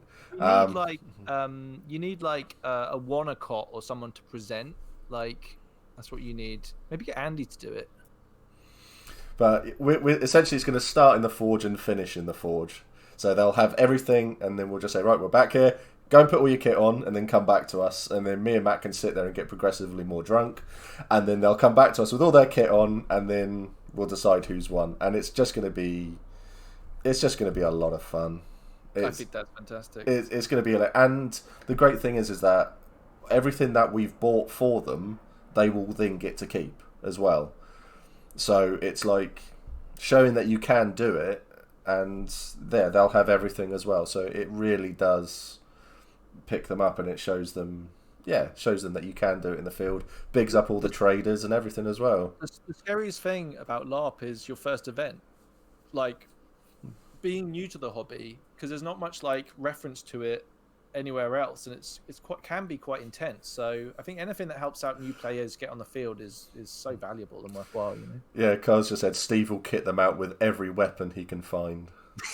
Yeah. I think the thing is 200 quid each, and it was like base layers, a bit of armor, and a weapon as well. So I think it's pushing it, but I think it's definitely doable. Yeah, there was my kit has definitely evolved. Like, I'm happy with my kit now than I ever have been, but it's taken a long time. Like, I think people can be quite self-conscious, especially seeing that there's so many people with like fucking incredible kit out there. It's like, I'm not a very crafty person, and I'm also not very highly paid, so it's like, you know, a lot of the kind of routes in to buy the really nice stuff or craft the really nice stuff just isn't there for me. So dude, I feel you. Like, kit embarrassment is real. Yeah, it's. I mean, Smo brought up a good point earlier, just saying that sometimes if people going, "Oh, my kit when I started was terrible" and stuff like that, it's like, is that what some people could take it as it's a way of saying? Yeah, and going back to that, Ian, if you haven't noticed, Ian will always say this is bad. That's how he is. It's a confidence thing. Ian does incredible stuff, and his kit at E1 was really nice. It's like, so I think that's a personality foible more than anything else. But also I think, like, bear in mind, like, good kit and bad kit is pretty a relative term. Like, it's if you're kind of on brief. I think the biggest problem is brief. If going and wearing something that isn't, because there's a few things that people like are against brief, which people might fall into. Like, I remember asking something on the Navarre forum about kilts, and like the whole thing blew up about kilts. Like, it was this big thing, and everyone was like, and I was like, oh my god, like, ugh, gross. Like, I was really kind of put off because of the reaction to it. Yeah. And it's only because, like, people, like, it's happened like a million times before, and people didn't really realize that over the dry nature of text, a comment can seem a lot harsher than it actually is meant. So, but yeah, I've been going for a while. I'm like, I don't know. I think you can, good kit, bad kit, RP it. Forget the kit. Be a good role player. That's what you should be. Yeah. That's what you should be like about, right? That's what it should. What can I bring to the field that's gonna make other people's experiences better? Like, exactly. Get your shoes. Like, are you warm? Are you comfortable? Is it pretty much on brief? Good. Then get out there, Tiger, and have a great time. You know what I mean? Be bold. Say yes. Yeah. There's an American band called Shinedown, and in one of their songs, I can't remember what the quote is now, but it's really is quite apt here, and it's don't be something, but it's be vast and brilliant. Yeah, that's how it ends. I'll have to find it out. I'll find it out be generous with yourself. Like, you're awesome. I know, like we talked about, like, often people feel bad about themselves, but remember, you are awesome, and you should be shared. Go and get out there, and I think it's incredible how some people go on their own, and within like an event or two, they've made some friends and got some game and doing on with this, and really surprised themselves. So, yeah. I don't know. I'm kind of jealous of new players now sometimes with how, like, their first experiences and all the highs and lows of a first event are pretty crazy, you know. Don't be delicate, be vast and brilliant. Yeah. That's the quote. I love that quote a lot. I think that's, like, especially for me on, like, a personal level, like, I just have to be like, I love that, and I often have to basically talk to myself and be like, boom, let's do it. What? Someone's just quoted one of the lines. Let me clear my throat. Let me catch my breath. Let my heart bleed out till there's nothing left. It's my day to be brilliant. It's my day to be brilliant. That's it, Unicorn Prawn. That's a great line. Yeah, I love that. I think that's really good. I think, like, we don't give ourselves enough credit, and we also don't know how happy you'll make other people by you doing this stuff. Like you might really make someone's event. Pud. I talked to Pud the other week on the podcast. Well, it was like months ago, but only got released recently. The Wintermark episode. Catch up. I've had him on 3 times. Come on, dude. Like, hey, nothing about the LARP News podcast moves quickly. We're an unstoppable, moving blob. You know what I mean? Like, excellent. It's just, we slowly but surely will get there. But like we on our first event. It was the wet, cold, terrible one, and well, one of the wet, terrible ones. But Pud sang a song in a bar, and it made our event because we were in a really low place and we were really trying to find like ourselves, and we're really just dejected. And Pud sang and made the whole room captivated and made us feel something like that immersion, and it was amazing. And when we talked to Pud about it, Pud was having a terrible weekend. It was supposed to be an arts festival that he was doing, and it turned out to be a massive washout, and he was really, really down at the time. Now, little did he know, by him singing his songs, he made our weekend. And, like, you might not realizing it at the time, but, like, little things might make a difference for somebody else. So bear that in mind, you know? Yeah. Like, because we've done exactly the same thing that we did with Ian. So how long have we been? I literally. Oh my god, an hour and a half. Yeah, that's amazing. So our half an hour little stint has gone for an hour and a half. But Turncoat Thief has asked a really good question here. So talking about things that have made your event, what's the best thing that's ever made your Empire experience?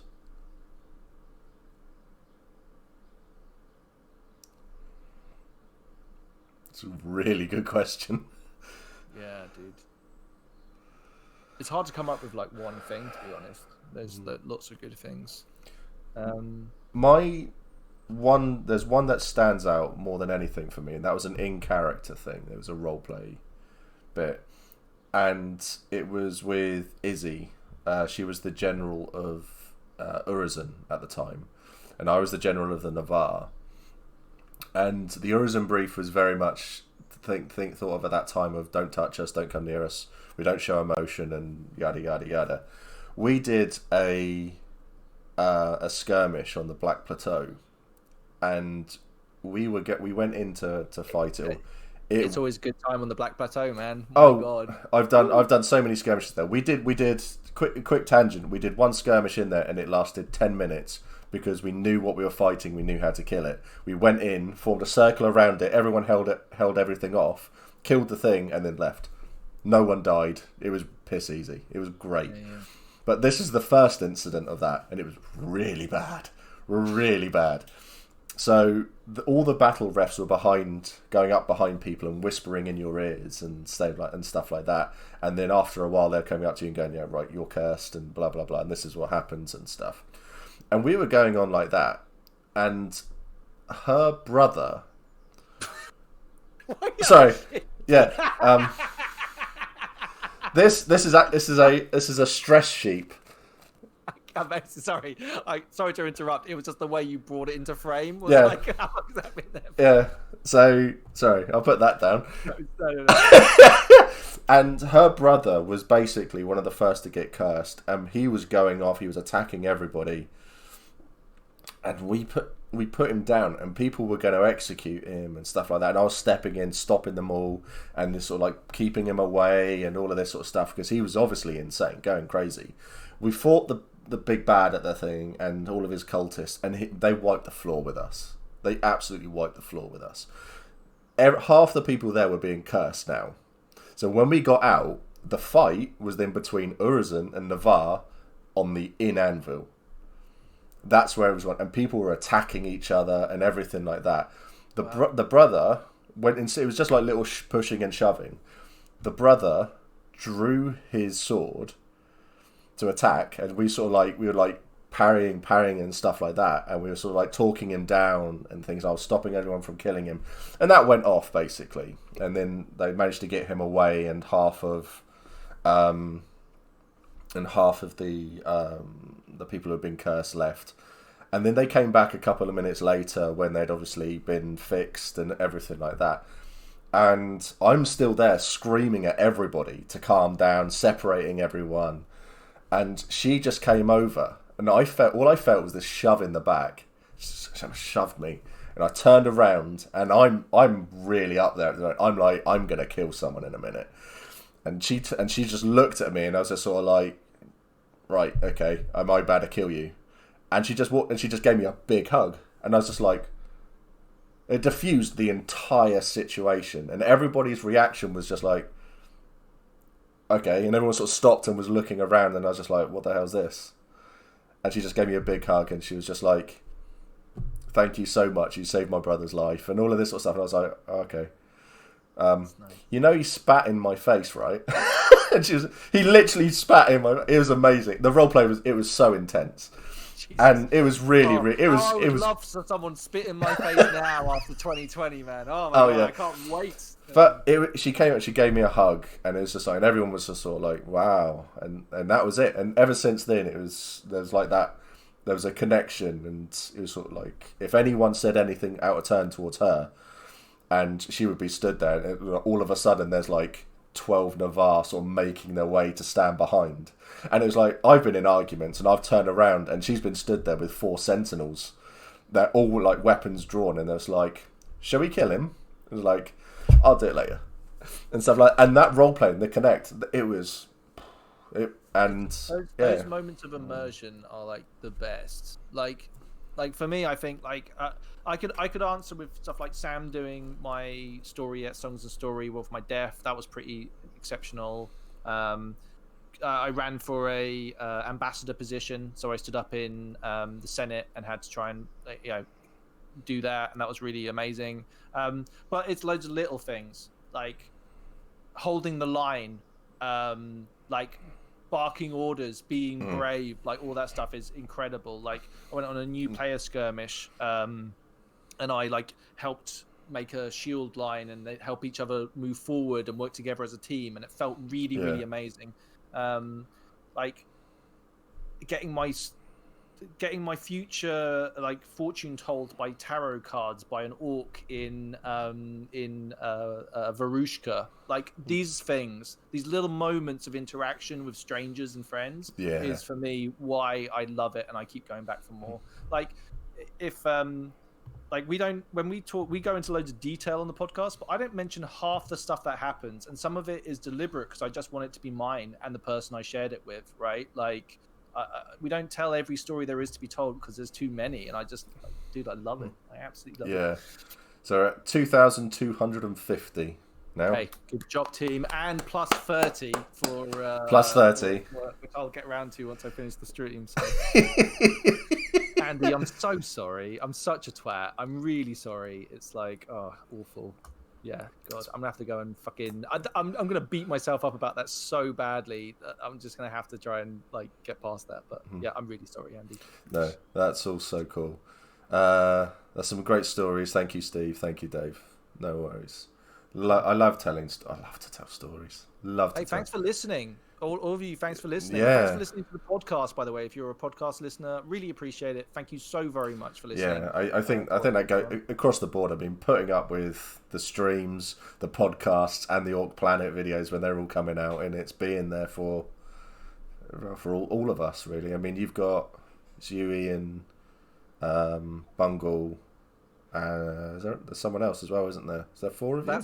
That's the LARP noobs as it is, the 3 of us, but we have a wider striding. So right. Okay. But I mean, ever so often I'll get a message from someone or just a post on our Facebook group just saying thank you or touching base or anything like that. And often some days I'm having a shit day, and sometimes those are really nice things to hear. So it's so nice, and I really appreciate it. I get so much joy out of doing it, really. So thank you.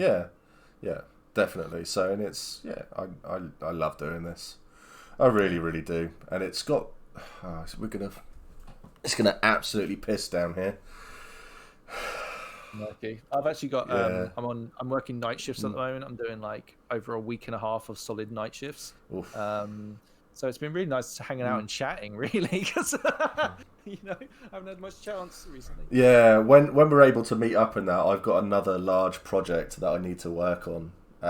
just to talk about the event gone and that, and it's a bit of a piss take, really, out of stuff. Yeah. I don't know how well it will go down, but yeah. So what we're going to do now is I've got at 7 o'clock, I have got Matt and Andy coming on, so just under an hour and a half, and cool. I've now been. I can't. I've lost. Time is now a construct. You're doing so well, Steve. Look at you go, man. You're it's like kicking ass. 8.5 hours, I think, so far. 8.5 hours. Does that sound right? 8.5 hours, maybe. Who knows? I'm gonna have to have a lie down after an hour and a half, mate. So well done. Yeah, it's definitely there. So Matt and Andy in the evening. Yeah. Matt and Andy in the evening, definitely. So we're gonna do that, and I'm gonna play. What am I gonna play? How do you have any spoons left? Because you lot, essentially. I feel crap before I go on stream. Then I get on stream and chat, and the person I'm talking to, they really pick me up, and then afterwards I'm buzzing again for the next hour and a half, and Helen has to put up with me while I'm like a child. Isn't it great? Like, it's I have amazing. The same feeling when I record like an episode of the podcast, and I'm sure you'll be aware. Like, if you do listen, like some episodes are like, I'm just like, we'll just carry on talking for half an hour after we've finished talking, just because we're having such a nice time. It's like it's such a pleasure and a privilege to be able to do. Yeah, we were talking about your podcast earlier, and I was just and I said I can't listen to the podcast. I need the visual stimulus, but I fall asleep. Definitely fall asleep to us. 100%. Totally do it. I approve of that as a way to listen. I'll just be because I remember I can't remember which one it was. I think it was the one you had Justin on, and I got about 2 minutes into it. I put it on in bed and I was just gone. I have the same thing with Matt from the Orcs Planet. Like, I love putting his stuff on when I'm in the bath or when I'm going to bed. And I this comes from a massive place of love, but it's like his voice just... It's like being cradled in a giant loving embrace and just gently taken away to sleepy land. It was the tacits that he sent me, that they sent me through. They're amazing. I absolutely love it. And it was the video that they did just talk about it, because I remember saying to them, I said, you need to do an ASMR video. You have to do an ASMR video now. And then it was like a week later, there's an ASMR video, Empire History. And I was like, yeah, I put it on. It's just gone. I mean, I'm tempted to commission Matt to do a 20-minute Go to Sleep Dave audio track. Really should. It really should. I was gone. I think a lot of people had said that though. Personalized ASMR tracks. Exactly, Sam. That is what should happen there. Matt, you have an audience. So that would be an attentive one too. Really should. But yeah, so I'm going to play the brand new game that I bought myself because it looks really fun and wholesome. Okay. Spiritfarer. It looks really good. Like, yeah, that's really good. I have to get ready to go to work really soon, but I'll put it on in the background so I can watch you play. Because yeah, so I'm going to go to the loo break screen again, and then I'll probably go to the loo, and oh no, and everybody's going, oh god, prepare to cry, cry. Oh, is it like that? Isn't it? Well, by the sounds of it. Before we go, thanks to everyone, by the way, for listening to me prattle on, and Hefty, thanks so much for fucking having me on, buddy. Like, I can't express the like we've never met. No. And I feel like you're a really great guy, and I love chatting to you, and I can't wait to give you a hug when I actually get to see you, mate. So keep on, basically. Yeah, you too. You too. So yeah, I'm going to go to the loo break stream. Stay on, Dave, because I'll tell you where the other thing came from. Okay, and yeah, okay. So I'll be back in a few minutes. Okay. Bye, everyone.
Right.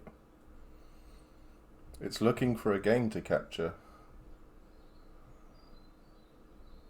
It's, yeah. So something's gone wrong there. Thank you, OBS. Let's see if that...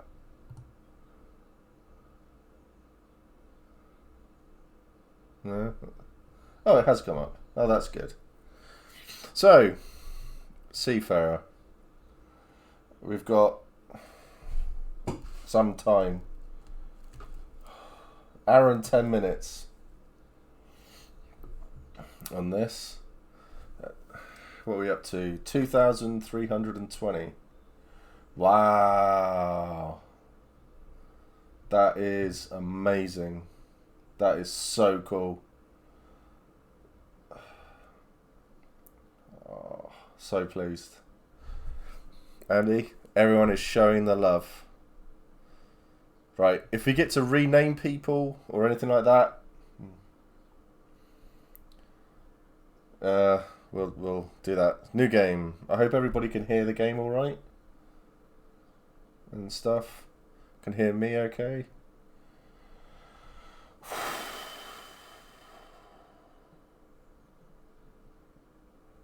Oh, this is a lovely art style.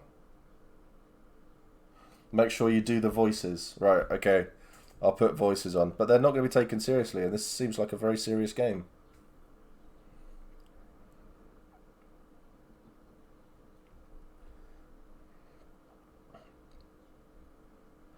Oh, finally! How's that? Also, no sound. Oh, for fuck's sake.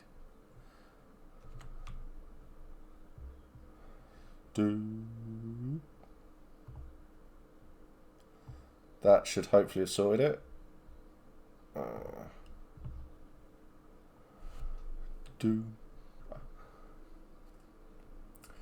Right, it's been lovely. Thank you for the content and the personal discussions. They've been amazing. I may be back later, but do enjoy your evening all. No worries, mate. You take care. That was a really, really good question you asked as well.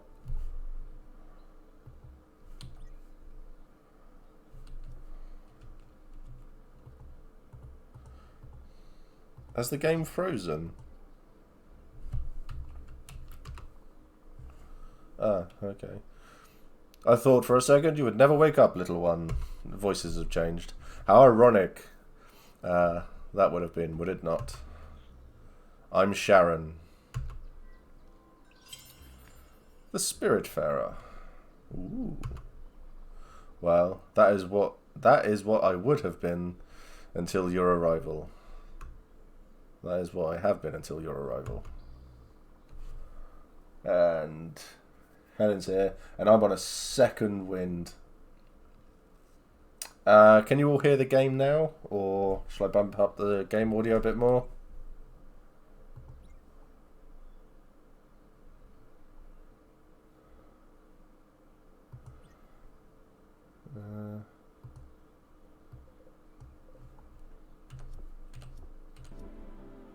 Is that too loud? Second wind!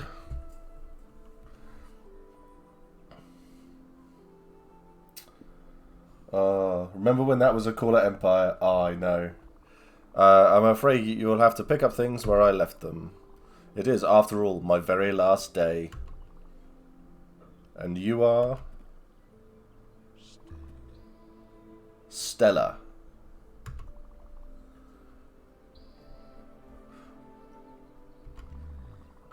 I see you've brought a friend here with you. What's his name? Daffodil.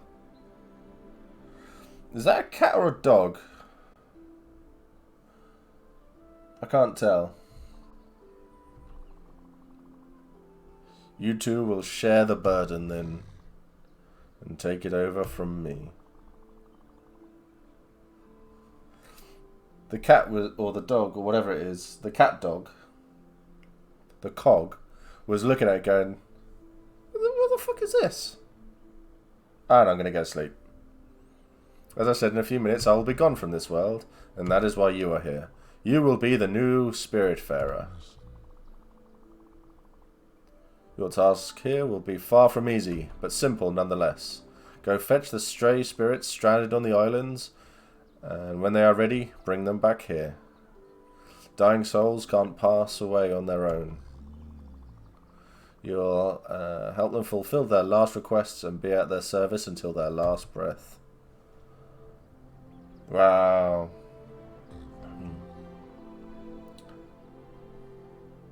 Last day, so this dog cat thing has gone terminal. It's the Ever Door. The Alpha where everything starts, the Omega where everything ends. This is where all the quests get completed and where existence meets its threshold. There is no task more important than this one. Never forget this, Stella. I don't know if you can hear it, but it's repeating one word from what it's saying.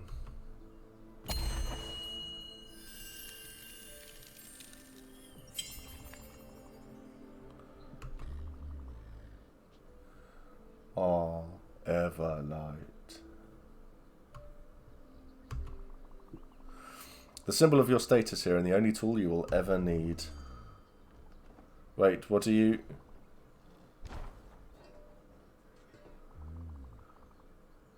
Oh, how highly inappropriate.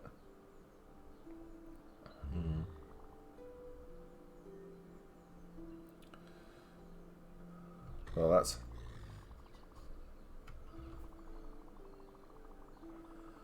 It'll be the light that shines in the darkness, the last remaining hope of the departed. It's really pretty. Alright, I'm going to bow out here. I hope the rest of the stream goes well. Much love all. Hoping for loads more coming your way, Andy. Definitely.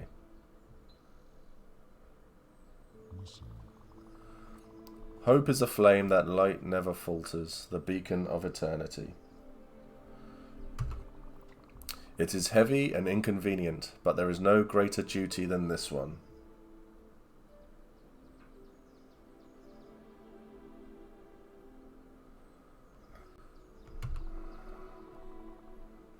The fate of lost souls rests on your shoulders. Oh, I've just realised something. Do do do.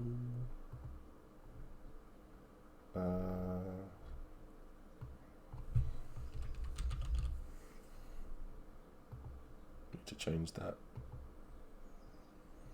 to Spiritfarer.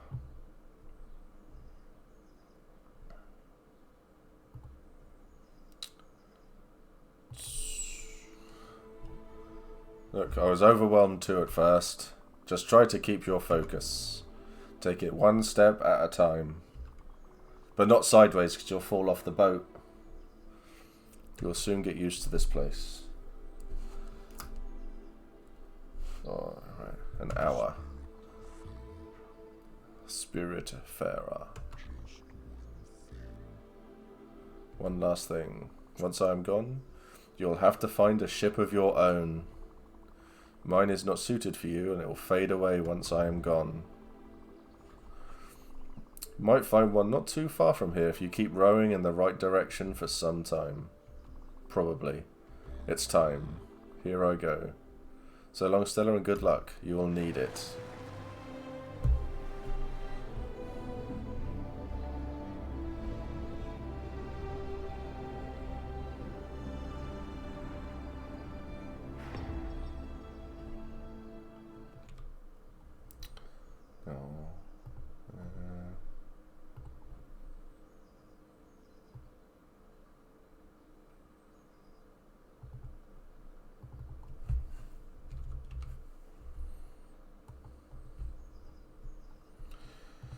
You're the Grim Reaper now.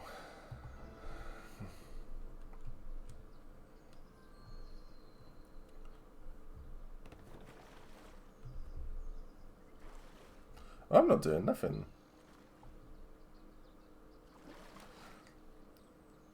Ah, look at that loading screen.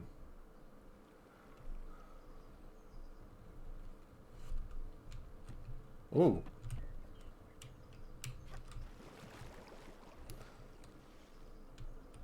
Boat sunk. Press space to jump, hold space to jump higher.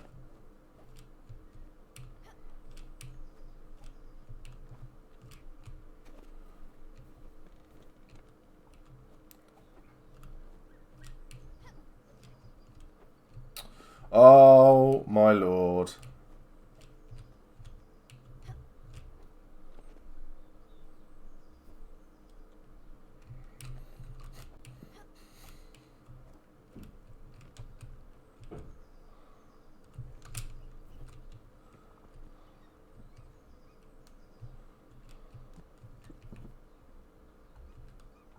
Hello. Stella.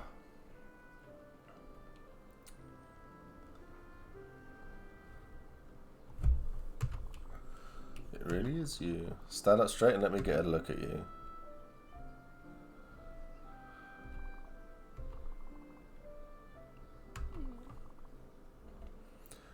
We'll have to find a lint roller.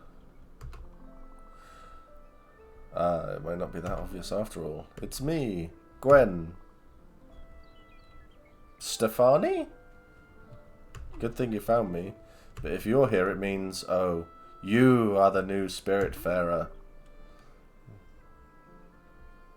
You are the one replacing Sharon. I was trying to get rid of him and only ended up here by accident. I've been stuck on this disgusting island for about a week, living off sardines and cigarettes.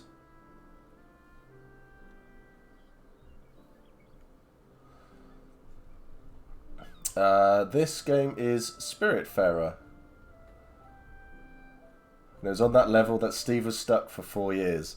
Yeah, pretty much. Funny, I used to be the one getting you out of trouble before. I can say that you have the Everlight now. Yep. See that boat over there? Wow.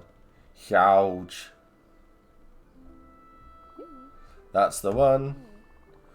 It's obviously slightly shabby, but let's commandeer it. I'd wager it will still work since you're the Spiritfarer. Okay, meet me on the deck over there, and I'll explain it all via the tutorial.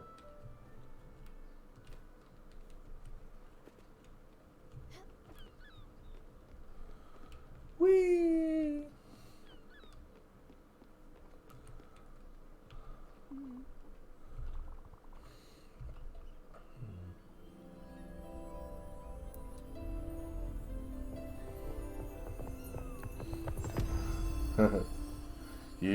You're coming with me on a walk. Wonderful. Oh. I'm not one to jump for joy, but this feels good. Much better than anticipated. So, the way I see it, this boat is yours now. Don't you think? Good. And as you're the Spiritfarer, welcoming stray spirits is your new job. Once aboard, they will assume their true forms. Well, it's my theory anyway. Need a drink.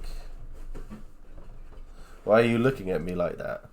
I'm hungry for venison. You need to come here and give me a hug. How do you give them a hug?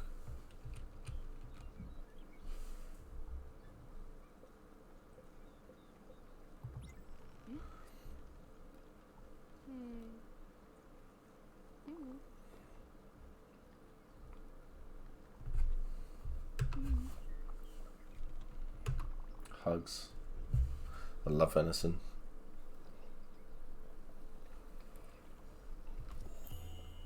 This is such a stunning game.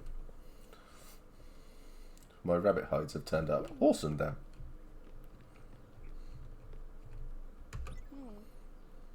What a mess. Reminds me of Aunt Petunia's old yard. Ah, look. She's wearing flares.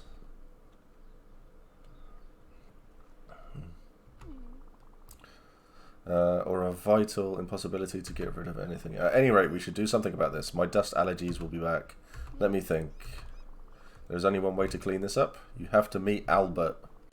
He's your local shipwright, and his jokes are garbage, but he's the only one who can fix your boat. Head to Albert's shipyard. So, there. This key I found on the island. You'll unlock that cabin in the back. How do I know all of this? It's in my programming. While I was playing in an escape room, remember? You know me, I plan things meticulously. Very meticulously. Go open up that cabin, Stella. The map projector should be simple enough to use, and you just have to go to Albert's shipyard. Whee! Oh.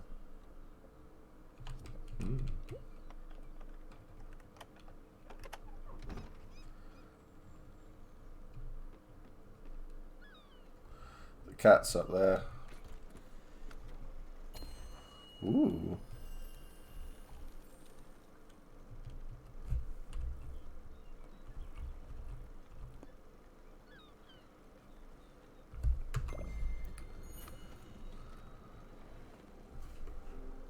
Oh.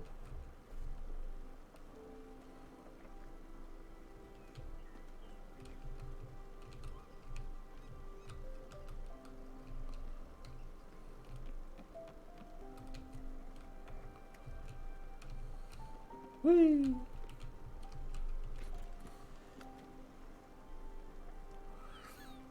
Oh, that's cool. It's...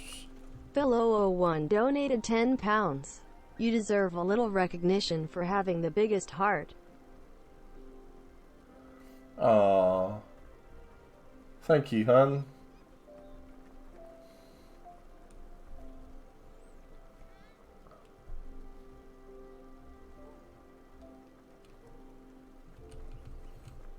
Oh, thank you. That's really sweet.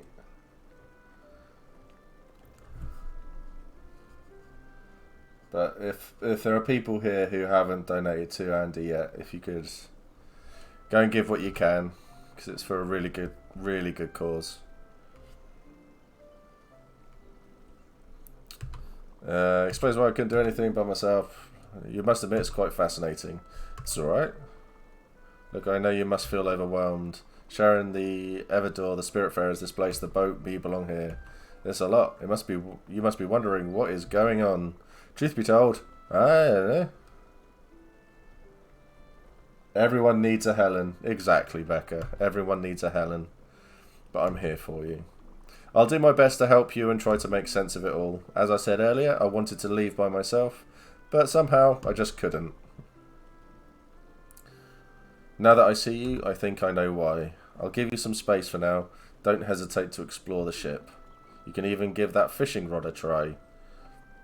There's fishing. There's fishing in this game. I know a few people now who this game's become their greatest game ever.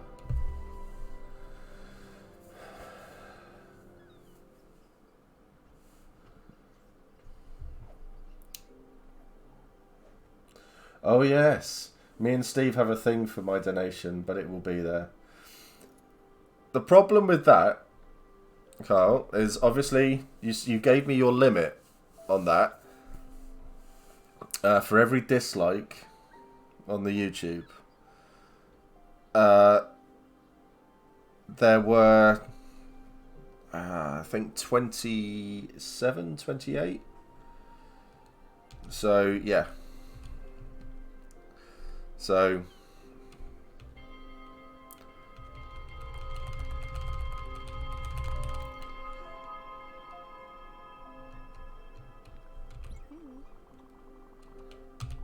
Was it 27? That was over 20. But it was very generous of you.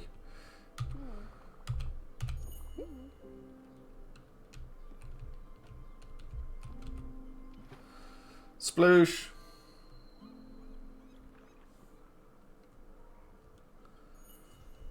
Oh, it's a Sharky Boy. It's become my favourite thing ever. Where my prices are a customer's best friend. I'm Albert.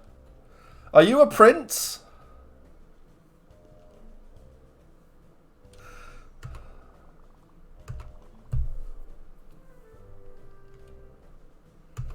Sorry. Anyway, you've been able to start this and bring it all here. Gwen was right to point you towards my humble enterprise. Let me see what you have here. A nice little dinghy.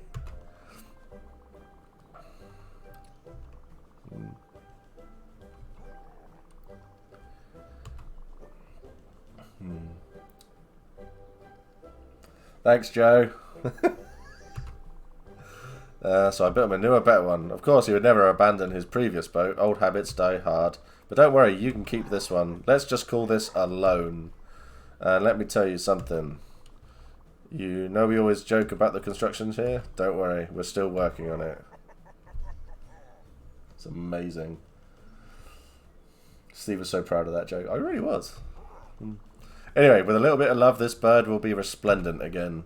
The first thing you'll need is a proper blueprint table. Since it's your lucky day and I'm feeling generous, I'll offer it to you. Free of charge. Mind you, it's just a bit bare bones in terms of functionality. But the subsequent upgrades will come at such a small price you'll want to buy them almost immediately. Simply direct me to upgrade the ship.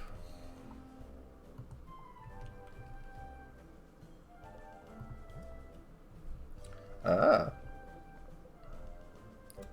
So, that.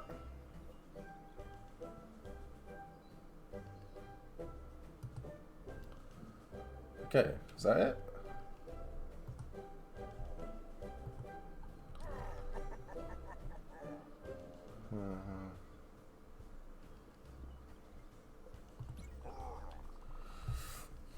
You'll be able to build and edit it, your boats.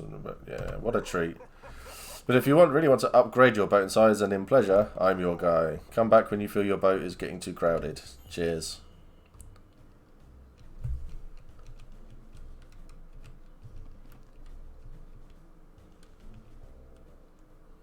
Okay.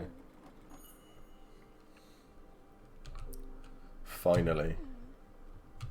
Shut up or I'll eat you. Elba gave it to you for free, and he said he loaned the ship to you. Ominous. Hard to know what he has in mind, but it doesn't sound reassuring. Anyway, let's focus on the task at hand for now. Cleaning up this deck. You can go to your new blueprint table above your cabin and select the move option. In it, you'll be able to remove any building and get back resources. Go for it. I'll wait down here. So do I have to go in? No, probably not. Oh, do I have to... I've just got to jump up to it.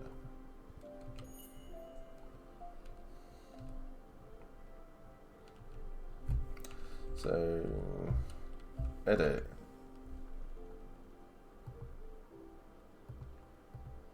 How do I...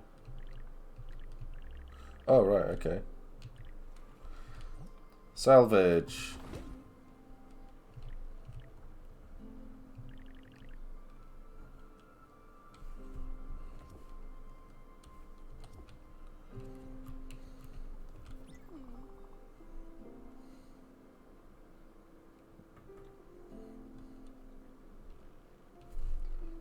There you go. I know I set a limit, but man, it's a good thing.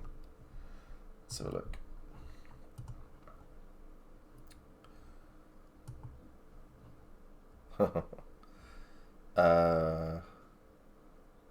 So Andy, Kyle basically had said to me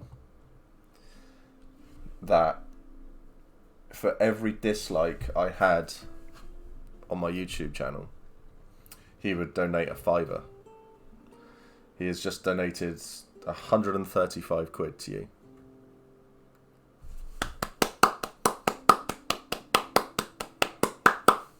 Much love to Kyle, I think, from everyone in chat. If you can, that's an amazing thing. It really is incredible. So, yeah. Absolutely fantastic. Well done, Kyle. That's, yeah, beyond generous. So, yeah, much love to you, mate. Thank you so much for offering to do it. So cool.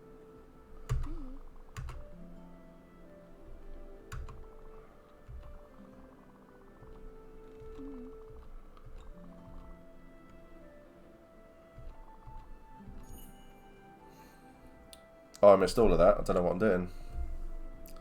Build the guest house. Right.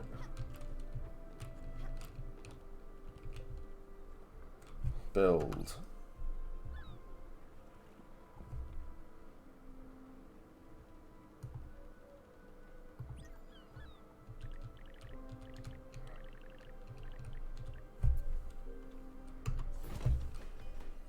Yay! Turning the negativity to positivity. Definitely. So what's the name of this game, please? It is Spiritfarer. Spiritfarer? Spiritfarer. Spiritfarer? Spiritfarer. Yeah, I was right. Yeah, it's a stunning game.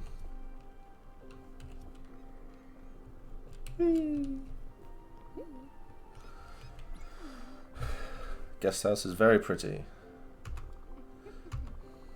Nice work.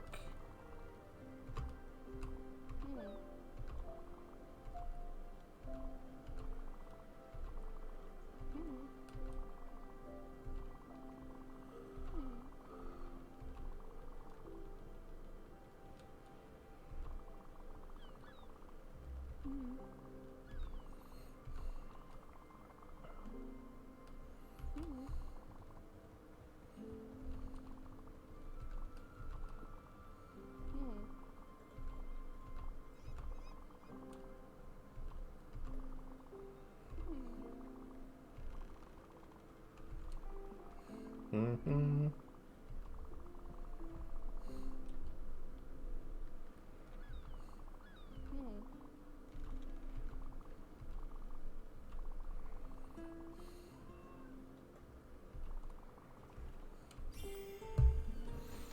Okay.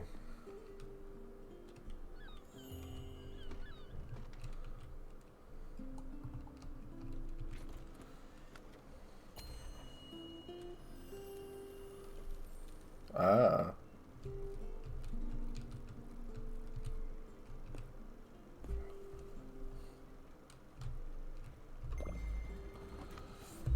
So we have to go there.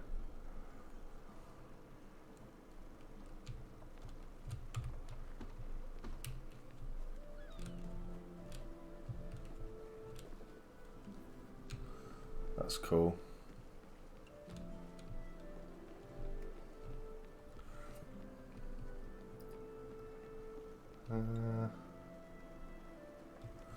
Pretty sure there's a fishing rod somewhere.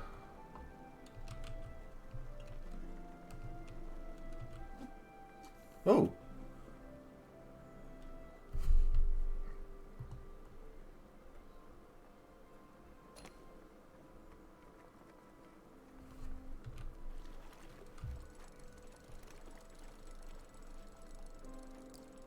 Oh. A herring. Whee.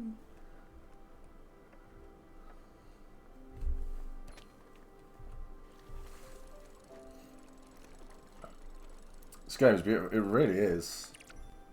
A herring. Oh.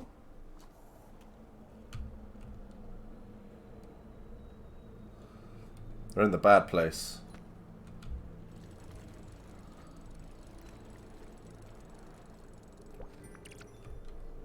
A herring.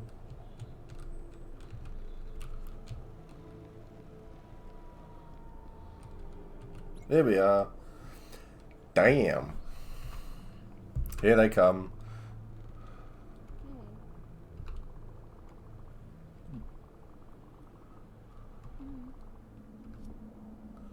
I don't know what we're doing.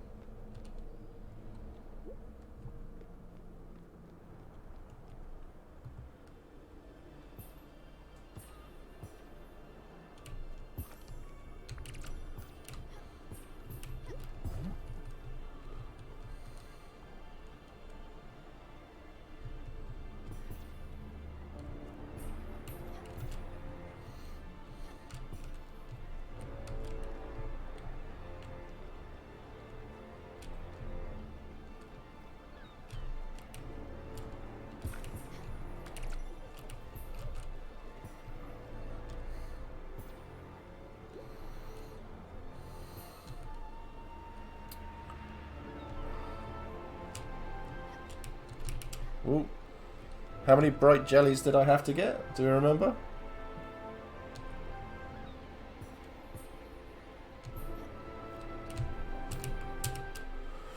No. Well, balls.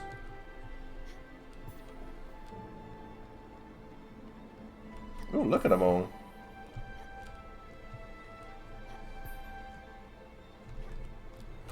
Oh, just out of reach.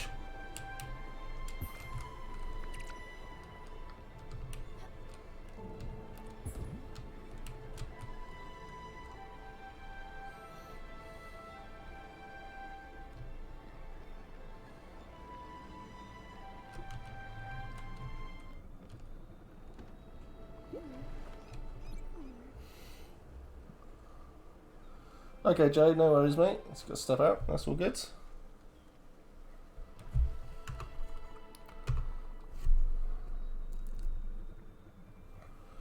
You rocked out there, tumbling and diving like a shooting star. I don't know what I was doing.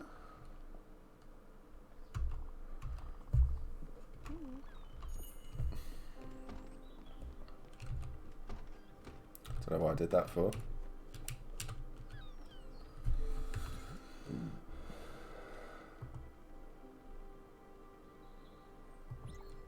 Kitchen.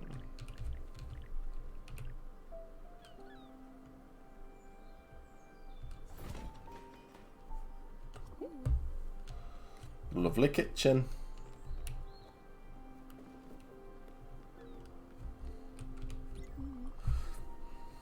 Can now use the kitchen's oven. It should be rather simple. Put any one ingredient in the oven and wait for it to be cooked. You could even try these loose corn kernels. I don't want to know where you got them from.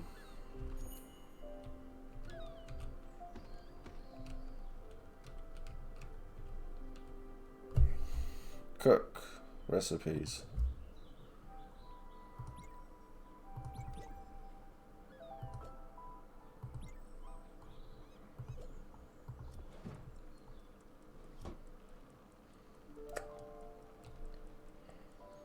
There you go.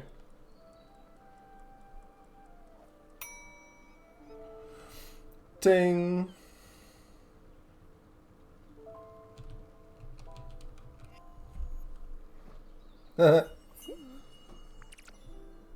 Popcorn. The staple of any nutritious diet. I could eat anything. Have you seen the cat dog thing? I think it's a cat. It just meowed at me.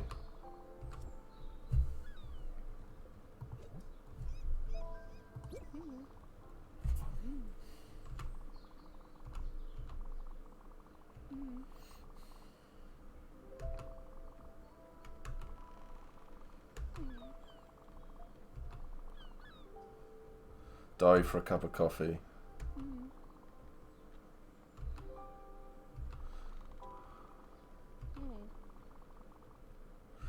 Opal.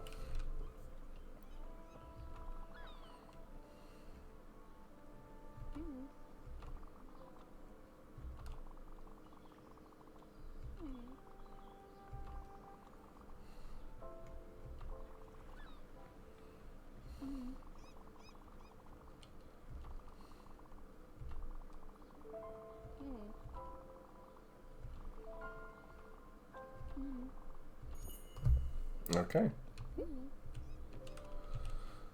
Really? You want more stuff?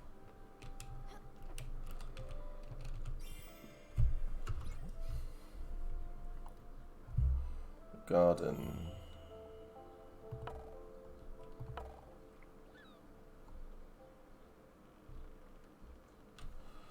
Oh, I haven't got enough stuff for it.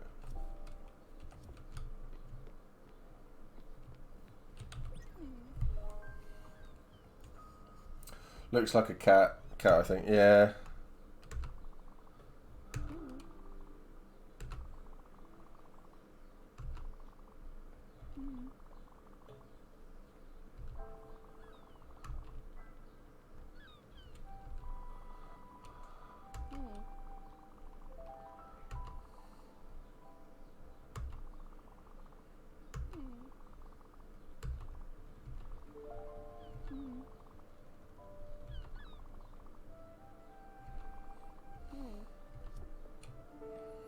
Okay.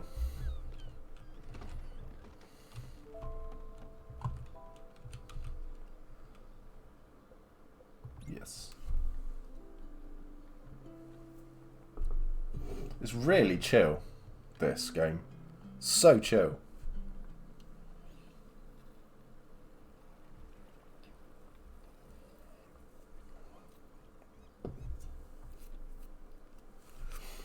I'm wondering if people would want me to carry on playing Outlast 2 with Andy at some point.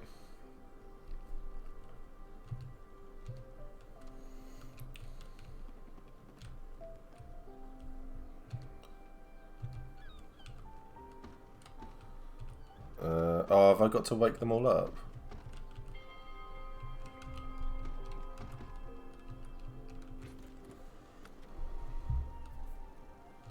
So what was it? Moss crates.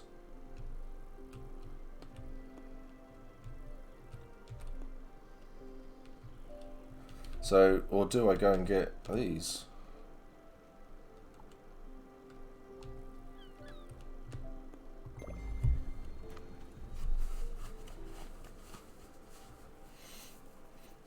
How would people feel about another stream with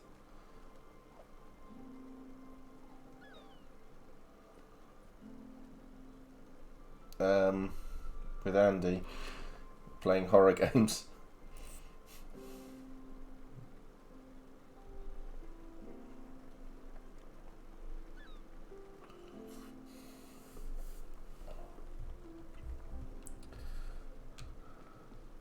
Oh, I'm inside. Can't run through walls. Just keep fishing. Just keep fishing. Just keep fishing. Tempragore. Anything with Andy would be awesome.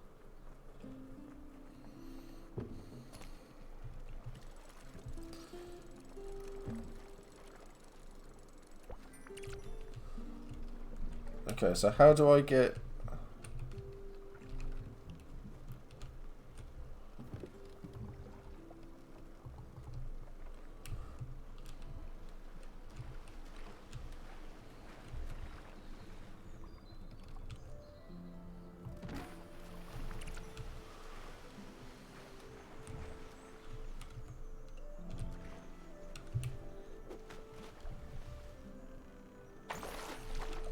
Oh.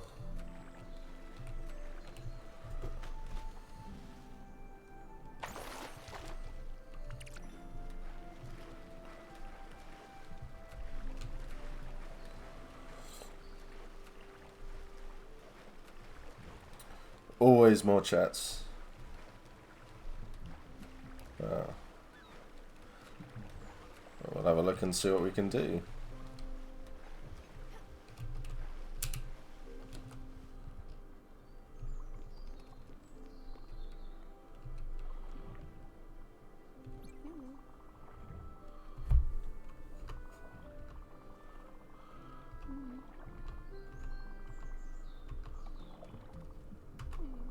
I love how the cat tiptoes on the water. I didn't even see that.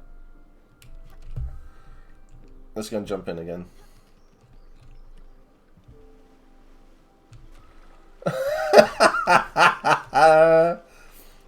It's just on the ball. That's really cool.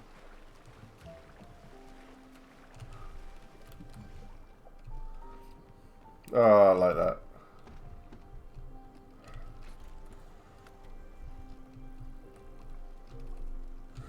Is that a... Oh.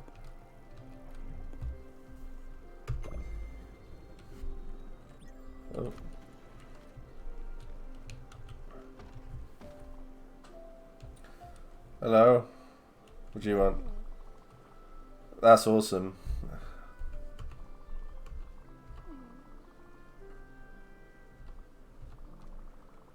Oh. Even pedantic snobs like me. Remember the day my father yelled at the cat?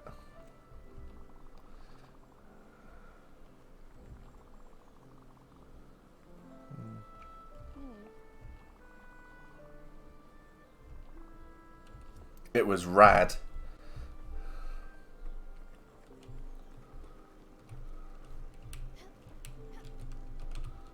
Have I got enough to build anything? No. No.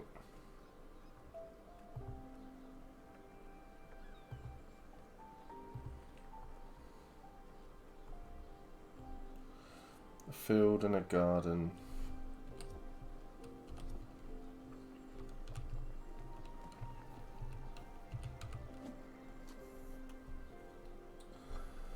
Ah. So what is everyone's plans for the weekend? Has everyone got something fun to do? Ooh. Yay!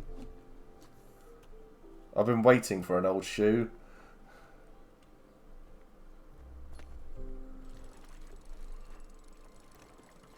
Dissertation. Good luck with that one, bud.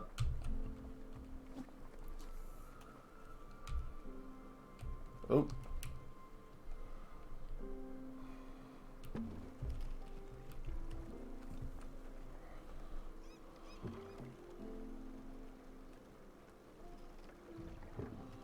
Are we there?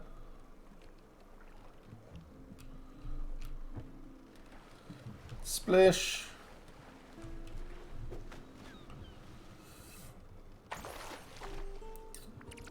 Hobbycraft ship tomorrow. Try to get some bits together to make my fairy mantle. Working. A shoe. Painting LARP weapons, crafting tasty foods. Nice. Art, but as little as possible in general. Maybe make some more kit bits, leather and otherwise. It's awesome.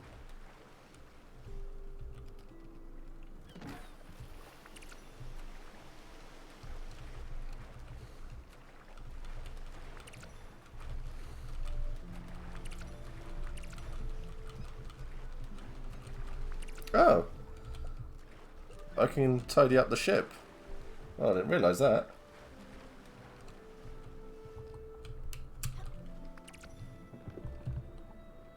Cool. Maybe small kits, yeah. We are... I don't think we've really got anything planned. I'd love to do more kit with you, Steve. We will, then. We will. I'm hoping this week to set up and check on my pavilion tent. Awesome. That's really cool.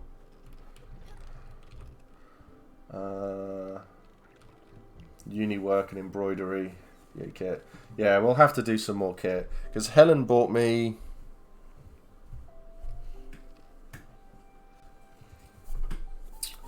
pencils to draw on fabric. I'm so good at this. I need more wood. Oh well. That's so I can get the mask thing finished.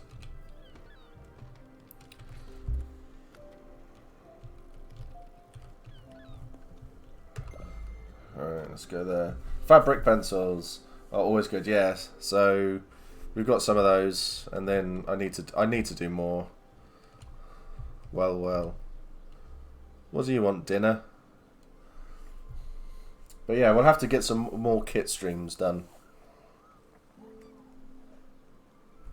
I thought I'd talk. Okay, shall I go and... Okay. Oh no, that's not where the kitchen is. This is the kitchen. Cook. Ooh.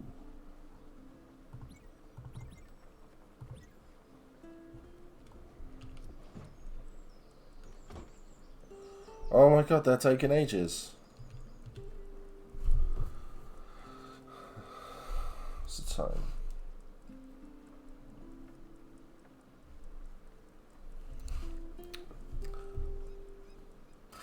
Yeah, so we don't really have much planned for the weekend.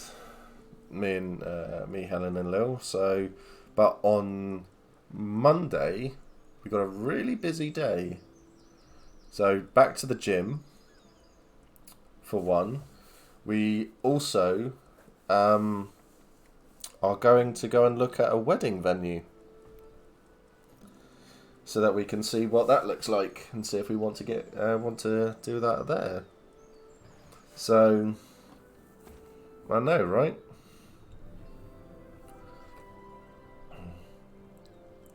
But I've just realised 6 people can meet up outside now, or 2 households. So we might be able to come and visit some people. Now have a wolf head hat for a Jotun EMU kit. Want to make it into a full mantle though. Yeah, Jim. What's Monday stream? Or is that a Monday problem? Yeah, that's going to be a Monday problem, I think. So we'll have to wait for that. But I've not really thought it. I've been so focused on today and I wanted everything to be perfect for today. So I haven't really thought about anything else yet. But I'll get stuff planned for the future, so people can... There's a suggestions thing there, and so just put in what people want to see, and we'll do it. So the gym's coming back on Monday is going to be a big one for us. So Helen's got the day off work, so... But we'll do another crafting stream with... me and Matt, or me, Matt and Andy, and that all of us, and it could be fun. Could do another nation chat. We do need to do another nation chat. That's for sure. We do need to do that. Also, though, if Monday's super busy, you might want to take the day off. I can't. We need to get the chainmail. We need to get the chainmail sorted.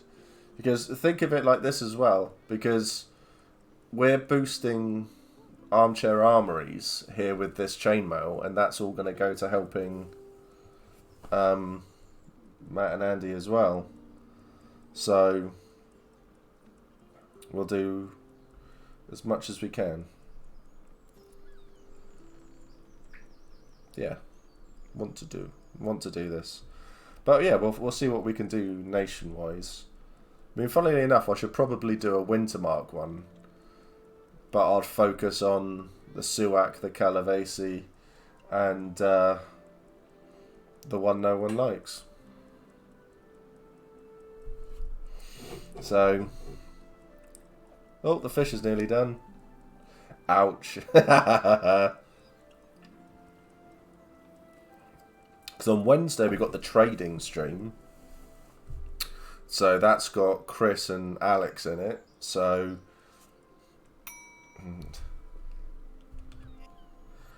woo! Loads of fish.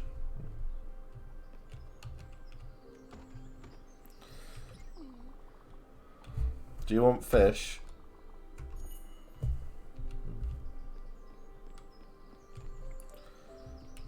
Don't.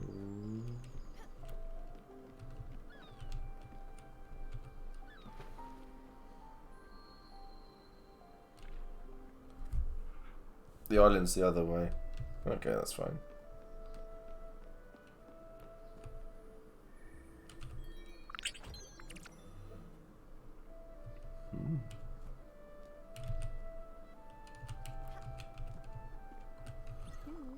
What a majestic tree.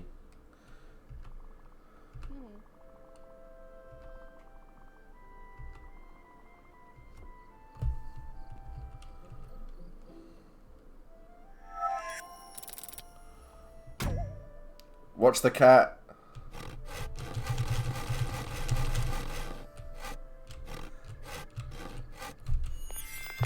Ah. Boom.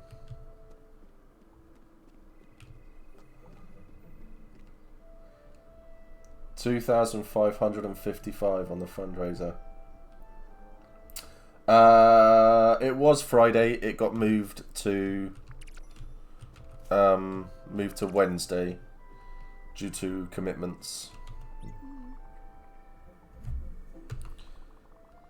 If you have become death, the destroyer of worlds, joke aside, that's how you do it.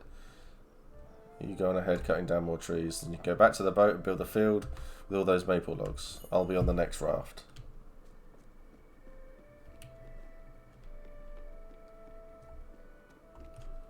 Ooh. The cat's going crazy.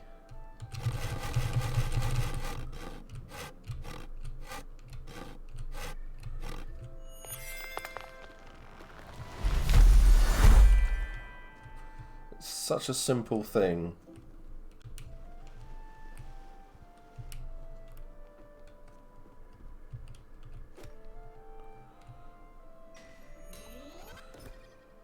Oh, right, okay.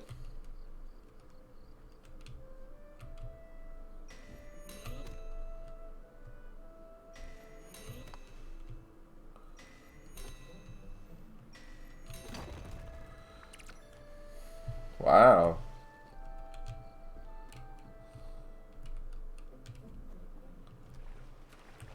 Okay. That's really cool. It's incredible. So you're well out, you're a quarter of your way there now.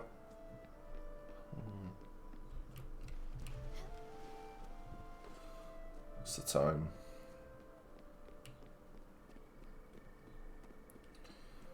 Uh, 10 to.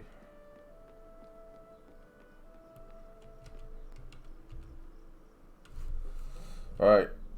Do you want some food?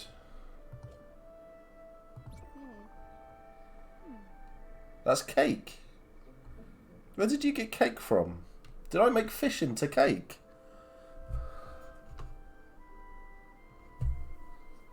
Okay.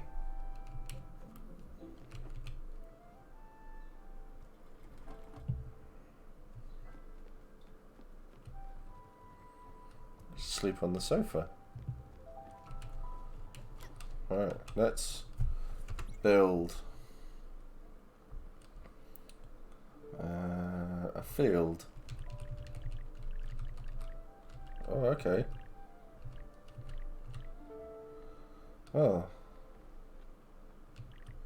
That's bizarre.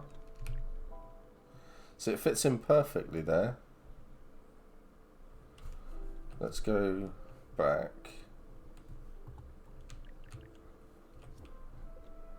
Edit.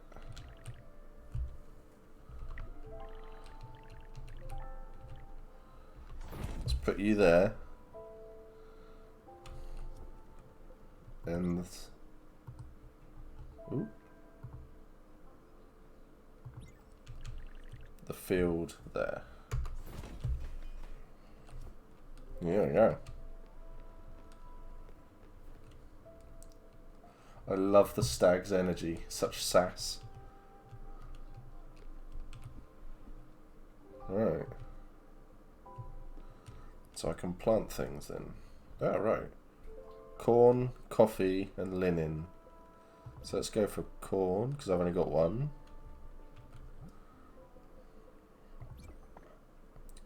So, coffee and linen. Oh, alright.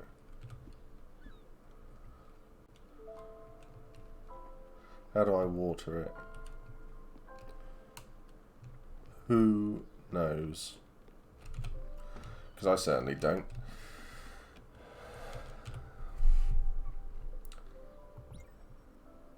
Your duty is to transport the dead. It's a vital duty above all others. Now do some farming. I know, right?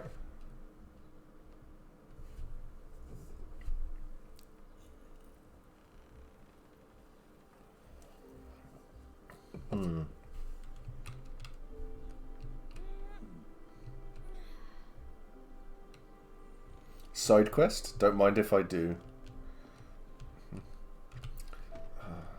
I saw this thing about all the people who do all these side quests. It's like, how many side quests do you do and stuff like that? And it's, I will do all the side quests forever. I did it on Fallout, Fallout 3, I think it was, and I had done so many side quests. I was like level 40 something, and then I did the very first mission. It was bizarre. There's a little je ne sais quoi to it. Simple but elegant. Now all you have to do is plant field seeds in there. No, none of that.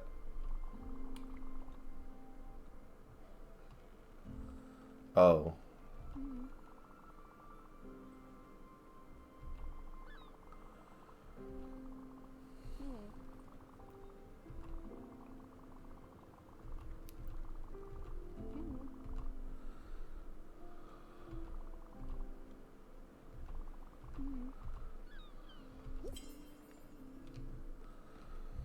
Right. What is the time? Oh, 1:45. Right, 15 Minuten.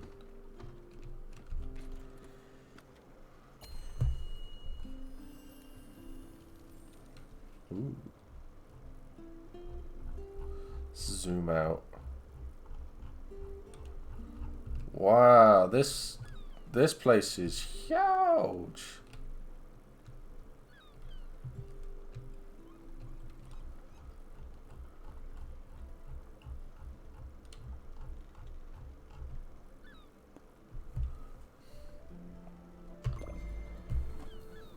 Yeah, let's go. And do some more fishing.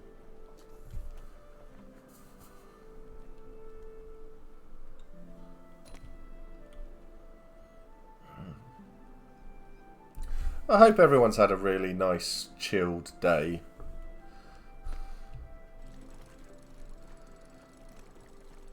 And has enjoyed like the games, the chill chat and stuff like that. It's been really nice.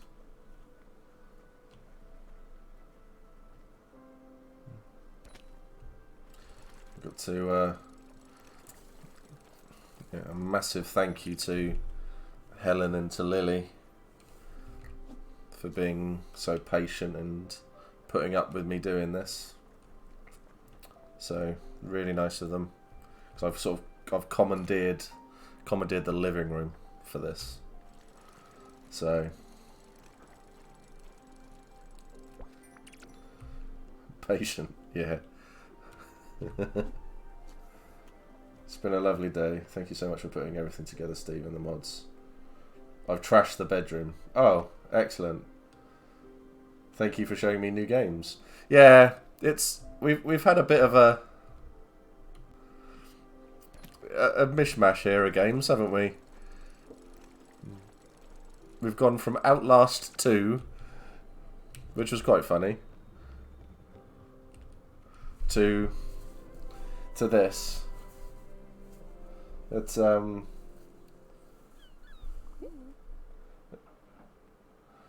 yeah, this has been really, really cool.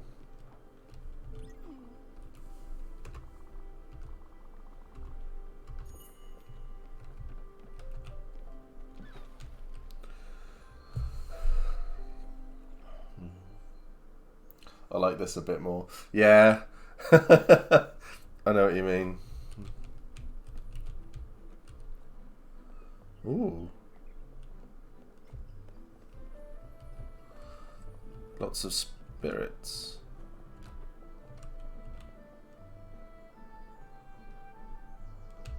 That's a thing.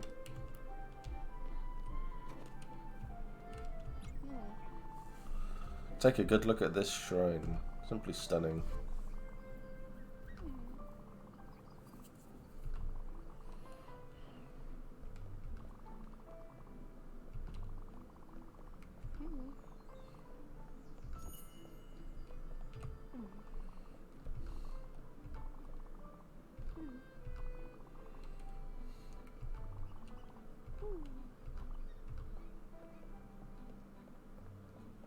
That was weird. Very chill games, chill stream.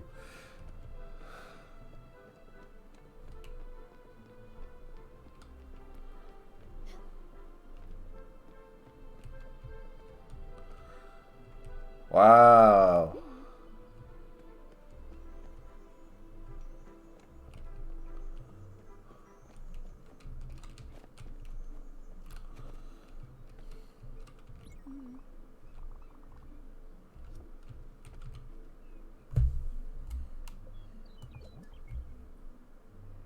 No.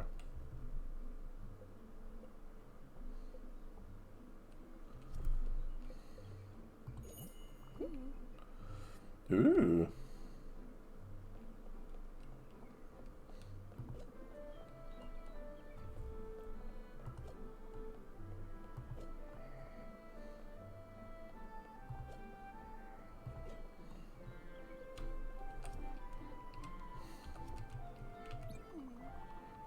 Those prices are out of control, yeah.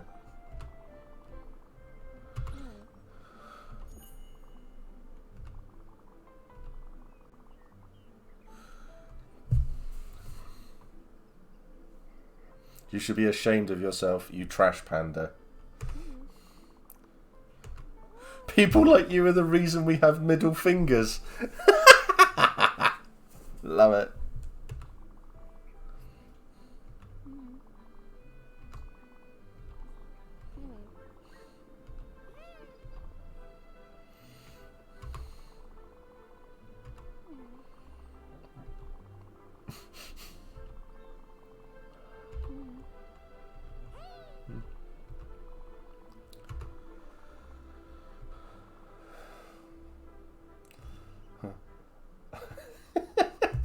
Oh, Andy found his spirit animal. I love the stag.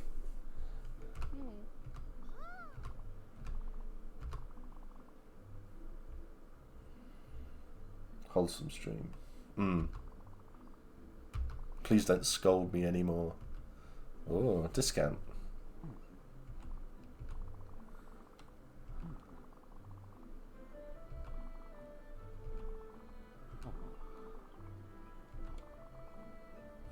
Ah.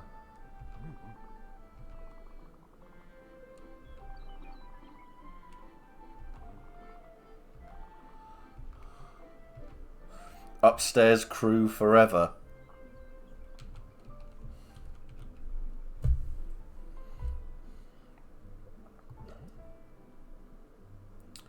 £5 grand. So linen, corn, coffee.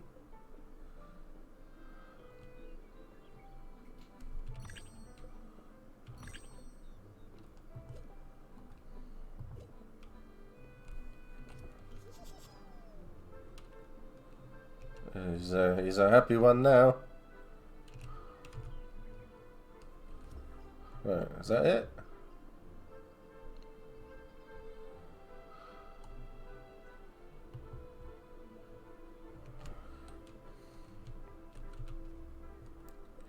I bought some seeds. Oh, field.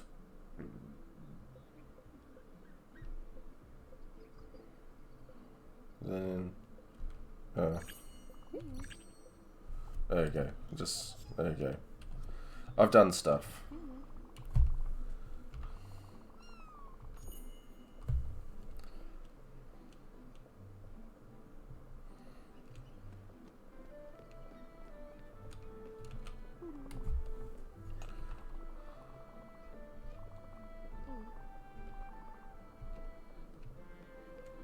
And what's the hat?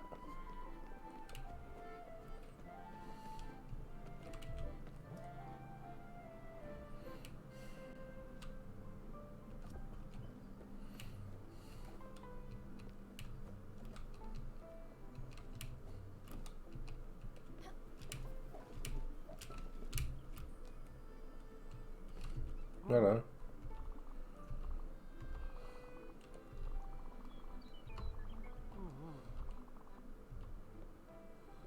Just don't want junk mail. Okay. Right. 5-2. Let's just do this and then we'll call it there, and then we'll go and have a chat with Matt and Andy.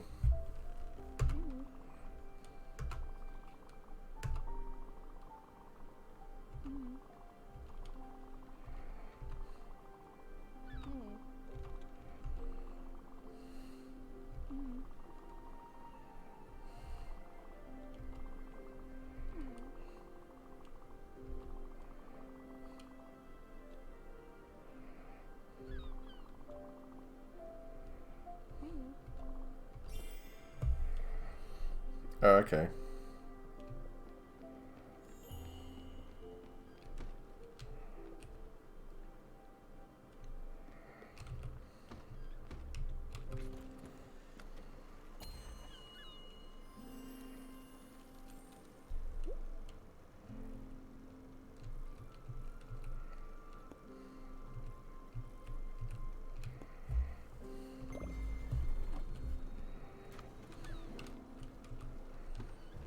Lightning in a bottle. Could be interesting.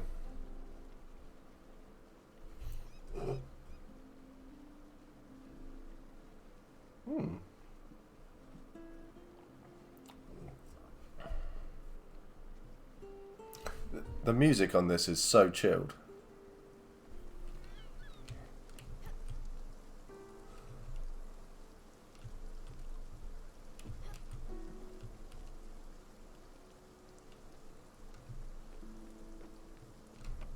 Are you gonna get struck by lightning?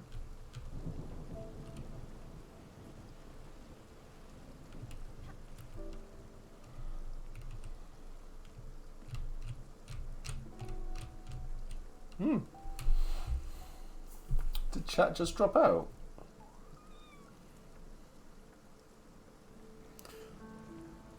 Weird.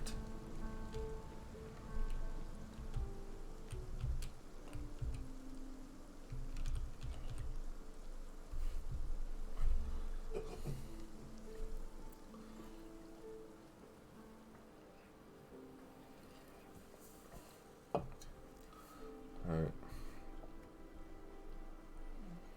We're here. Good.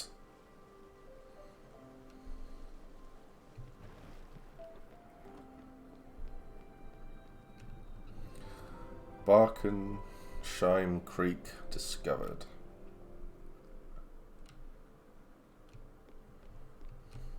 Right.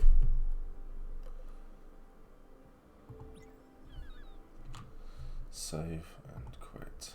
So, I'm going to go to the loo quickly, and then if Matt and Andy jump into the chat room when I'm back, we can close off the last hour, and we'll have a little natter. So we will be back shortly.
That needs to be turned on. Hopefully that's working. Sorry. Yeah. There we go. It looks like we're on. Hooray! We're all here. Perfect. Hopefully our sound is good for everyone. Hopefully everything is fine. Yeah, And I get a lot of criticism for being super quiet, so Matt's put the microphone directly in my face. I've turned you up full. Cool. Now that should be fine for everyone. You're in the yellow, so that's a good sign. Hooray! Okay. A little. Yeah, Oh, it that's looks like we might be a little bit quiet. We'll just speak up. Yeah, talk louder. How dare you? So, hi Liam, good to see you turning up, buddy. That's always Hello. good. Shout, that's great. Yeah, everything's good. So, final hour. Yes. I can't believe how well we've done. We've made it here. Oh, you're all treasures. Thank you so much. 10 hours in. 10 hours! Is this the longest stream you've done? Oh yeah, by an absolute mile. 10 hours in, and we're now at this point where 2,555 squids. Incredible. Sorry, 2,565 quid. Oh, thank you, whoever it was who just donated. Aylin. Oh. Oh, that's Sammy's girlfriend. Yeah. Oh. Thank you. Well, if it was a secret, it's not anymore. No, it wasn't. No, it wasn't. They were on Facebook. Oh, Yeah. true, yeah. Yeah, it's now Facebook official. Yeah. No secrets anymore. No. So yeah. So yeah, we're here. The last bit. I've just had a quick check to see if there's any more messages. There aren't any. So people are just going, no, have money instead, please. Instead. I don't want to talk to you, have money. That's okay. Well, we're all right with this. But yeah, it's been a good one. I wasn't expecting Outlast 2 to take off like it did. It was good. I enjoyed it. I was saying to Dennis, I'm very glad that you were the one in control there because I probably would have pissed myself. So funny. It was quite interesting. It was good. I enjoyed that very much. So I said I was going to add a message, but didn't want to be soppy. No, be soppy. Be soppy. Nice. Those are the sort of messages that really pick people up, and Yeah, they're really, really good. So, don't worry. Steve has been a champion. So happy for you, Andy. Yeah. What did I miss? Thank you all. I Thank could you all have so much. sworn I saw something about a beer fund get mentioned. A beer fund was mentioned, yeah. How do we need to sort that out for Steve? Make sure you're not wanting for alcohol for the next month. True. Not possible, I'm afraid. There is not enough beer in this country. All right, a week then. Maybe a day? 24 hours? 24 hours will be good. If you want to do something like that, I guess the best person to get in touch with would be Helen. And then, yeah, because I'm crap at organisation.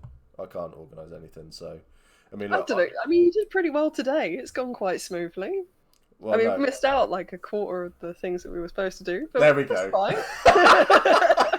There we go. Everything that I had planned, no, not really done any of it. So I wanted to play Borderlands 3 at one point because I love that game, but nope, didn't do that. I wanted to play RimWorld at one point. I love that game. Nope, not done that either. Outlast 2 took up all of the time. Took up all of our time. Yeah. That was True. Outlast and Ian. And also Dave, but And mainly also- Ian. But mainly Ian. That was brilliant. That's That was so good. It was really nice. Ian's kit looks incredible, Oh, doesn't Yeah. it? doesn't it? I like I don't know what they're called, the pointy bits on the end of his sleeves. They look really nice. Absolutely. Not a Oh, staple in sight. no, very impressive. It was brilliant. He's actually Oh. using a real sewing machine and everything. Smose just said you invited some of the chattiest people on and expected to keep it to time. Yeah, pretty much. True. I think, to be honest, we could have just put Andy's shirts on display and then just gone, there you go, 11 hours, sorted. They're free. Like I can go and get them It'd be- if we need more content. Be like that scene in Solo where they go in Lando Calrissian's wardrobe and just see all of his capes. It's just, welcome to Casa del Ashbourne. This is wish- all of Andy's shirts. I all wish my 100 wardrobe of was them. that big. Oh, That would have been I awesome. wish I had that many capes. I've Oh, only got one cape and it's broken. I need to fix it. yeah, your Discord froze up there for a second. It did. That was a bit worrying. Oh well. Oh, It's fine. dear. It froze in an all right pose. We managed to catch the end of it on the stream. Oh. Oopsie. Andy, do you want to do a rundown of what you've raised? Wow. Well, yeah, Yes, okay. Talk to us. So it's kind of funny the way that it goes. There's like, it's pretty much up to like we've sorted out the appointments. So the initial assessment is sort of 300 quid. Yeah. Then there's the follow-up appointments and blood tests and prescriptions that come with HRT. So we've covered all of that easily. And we've kind of put a fair dent into starting to save up for top surgery. So yeah, I can't really thank everyone enough who's donated, and we're well on the way. I'm kind of blown away. I said to you, like, when we were talking about it, that kind of being able to start hormone replacement and get on T was kind of my actual hope for the Yeah. stream, and like basically anything else that we get on top of that was quite honestly the biggest bonus I could have asked for. Yeah. And we've smashed it, so thank you all so much. Let's have a quick look. I think Liam's just donated as well. It feels very surreal that it's actually... Whoa. 2975, nearly $3,000. That's a big jump. Oh my gosh!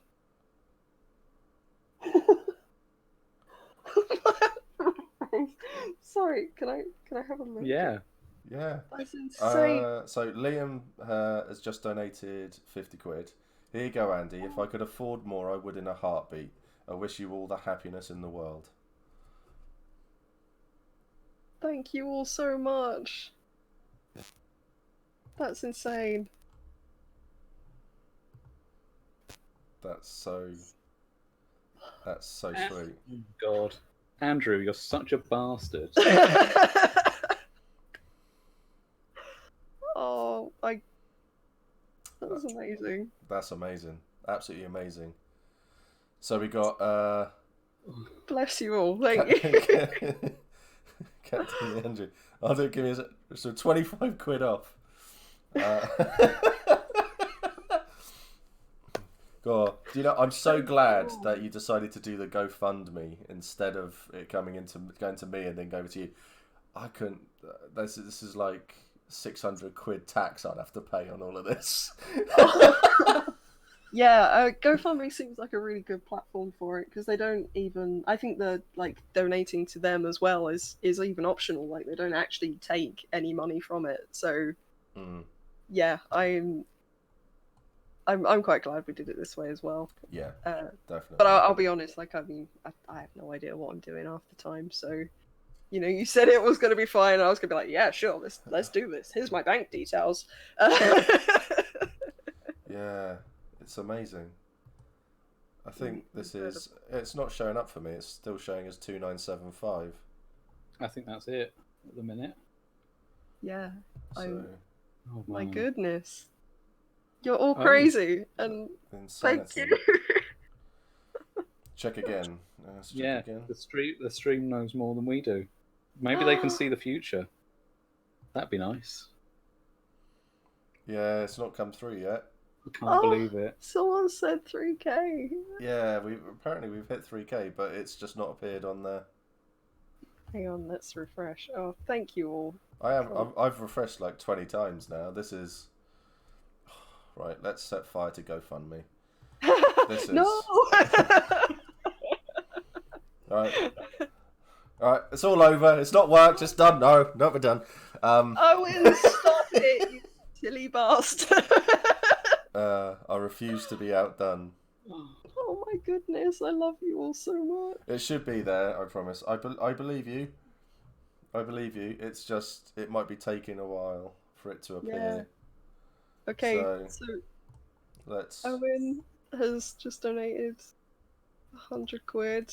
Andrew donated another 26 quid off after his last donation, which was insane. Let's. Gwyn's donated again, thank you. Kirsty's donated again.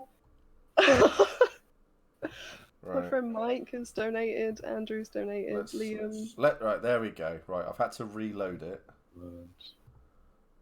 Ivan. Oh my goodness. Oh. I don't think it's even possible to say like how happy. There we go. 3,126. That's craziness. So let's have a quick. James 25 to make it $3,000. I'm actually probably gonna cry a lot tonight. That's incredible. That's insanity. The friends that you have around you, Andy, like this is what this shows. The amount of people that care about you, that want to help and do this sort of stuff. So I'll treasure the It's- moments. So I tell you what, I was so worried last night when I went to bed and I had a check and there was 625 quid in there, and I was just like, oh, for fuck's sake, how am I going to beat that on the stream? Oh, bless. It's like, oh no, this is really, really bad. 2.5 grand. Come on. Yeah. I seriously, I can't thank you all enough, because everyone who's shared it, everyone who's donated. Sorry, I just got a message that said, "Fuck whoever did 370." Why have we got such competitive friends? That was Soul, wasn't it? Yes, it was. Soul. Like, oh my god! Even everyone that's just turned up to watch you today, like even that support is Yeah, insane. everyone coming to visit. You And know, even my playing mum their turned part. up for a bit. Yeah. Really? Yeah, Oh, I'm so sorry. she had you in the background. No, she had you in the background on When you were I can't playing remember the- the horror game you were playing, but she Oh. was playing solitaire at the same time. Gosh, Yeah. amazing. Oh, So good. that's Yeah. your mum, my favourite person. That's amazing. Oh, I don't know what they're doing, but I'm just solitaire. It's fine. Apparently, for Outlast, I was a bit out of sync, so it looked like I was kind of forcing reactions, but I wasn't. It was No. in sync for me, and I did genuinely jump out of my Yeah. skin when that guy grabbed you. It was oh, it was brilliant. That game was hilarious. I think we need to do that, something like that again, because that was so Absolutely. funny. Absolutely. It was so funny. It's I've just got to say, Mum's just texted me saying she's still here. So. oh, Margaret. hi mum, you're awesome. Just saying. Yes, you are. Thank you so much for being with us. So I can't thank you all enough. I'm gonna keep saying it. Incredible. This has been an amazing day Yeah. of me sitting in front of a computer going. Basically. Yeah, we've just everybody in chat going, hi Matt's mum, hi Matt's mummy, hi Margaret, hi mum. Bring Hi. Gary from accounting. Bring back Gary from accounting. That was how long is the GoFundMe going to be staying up for? How long are you looking at? So I know there was a couple of people who wanted to donate and aren't able to just yet. So I'll definitely be leaving it up for a little while. I've got to, yeah, I'm gonna be sending some emails and then, I guess starting to put down payments and stuff. So yeah, I mean- I will basically leave it up. I think until It can basically be up indefinitely because you can withdraw money when you need to. yeah. Yeah. So what we'll probably do is just keep it up and then, like, you know, every week let you know what's going on. And Because you can Yes. put updates on there, can't you, as well, just to say this is what's happening and stuff like that. Absolutely. So yeah, Yes. we need to see those sorts of things because we want to see, like, the beard is now this long, the beard is now this long, and stuff. So This percentage of my face is covered with just beard. shut up, and I can't. But yeah, it's I speak so much about how wholesome everything that we do is, and how wholesome I want the communities to be, and how wholesome LARP is. This has blown that out of the fucking water. Really, hasn't it? This is It really has. this has been everybody going, we need to do this. This is coming, all of us coming together to make someone we need to make someone happy. We need to make someone comfortable and feel like themselves. So I that's love what we've done.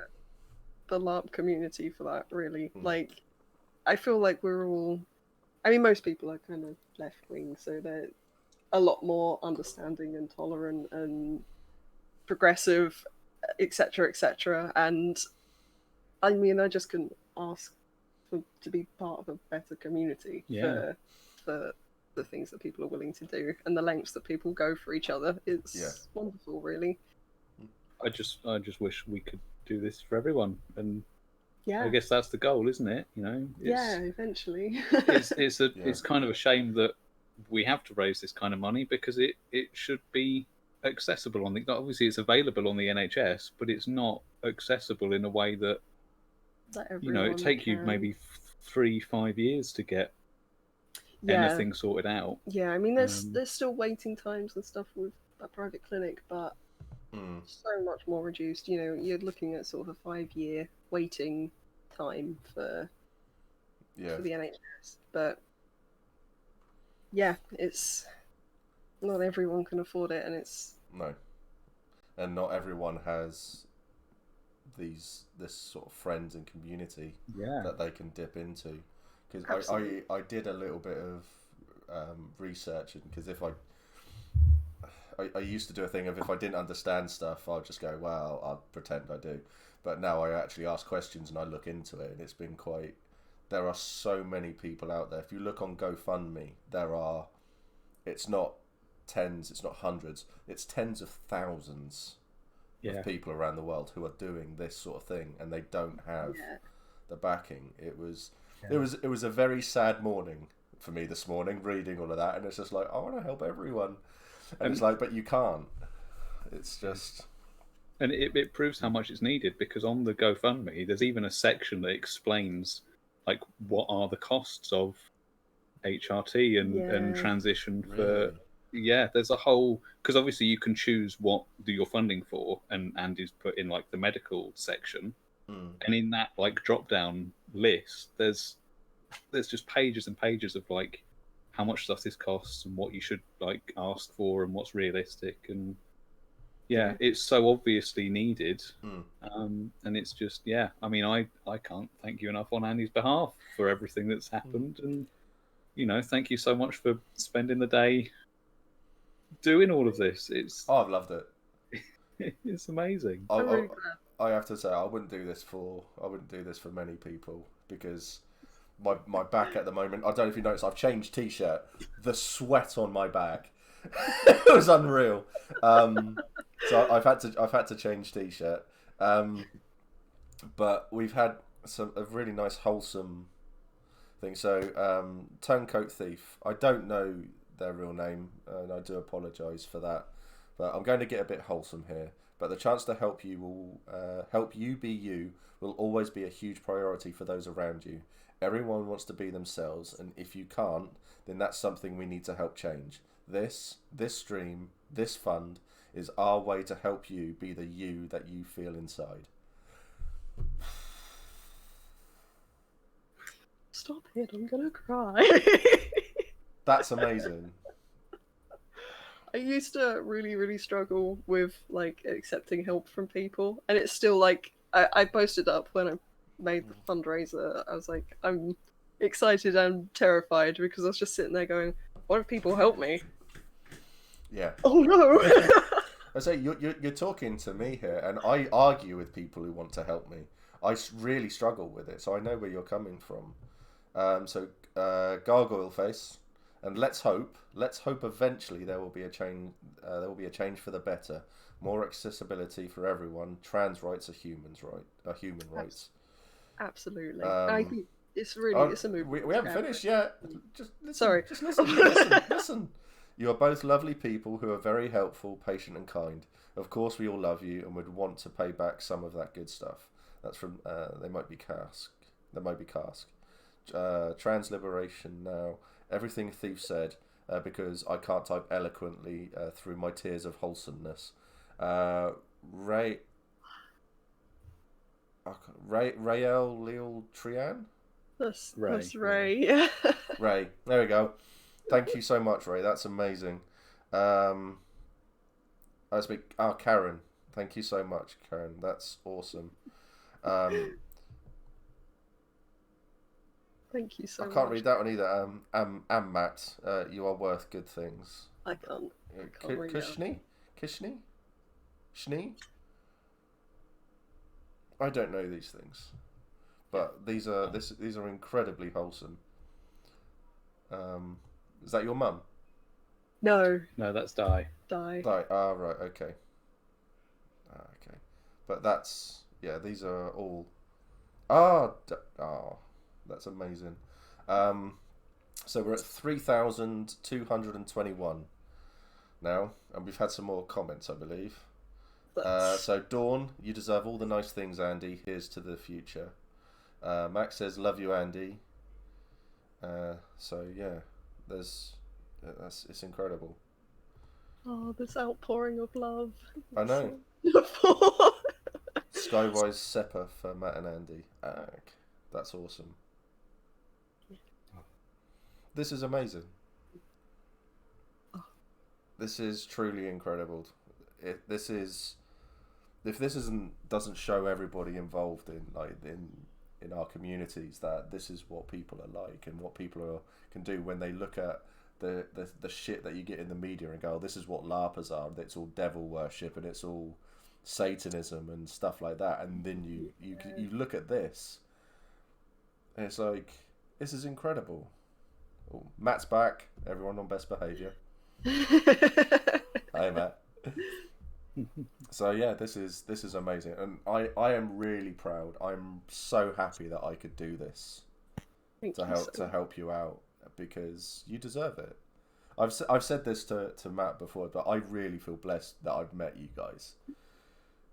I really genuinely do, because you two are incredible, and you've made doing streams more fun, and just having a chat with Matt has cheered me up no end, and just being there. So I really cannot wait to meet you both actually in person.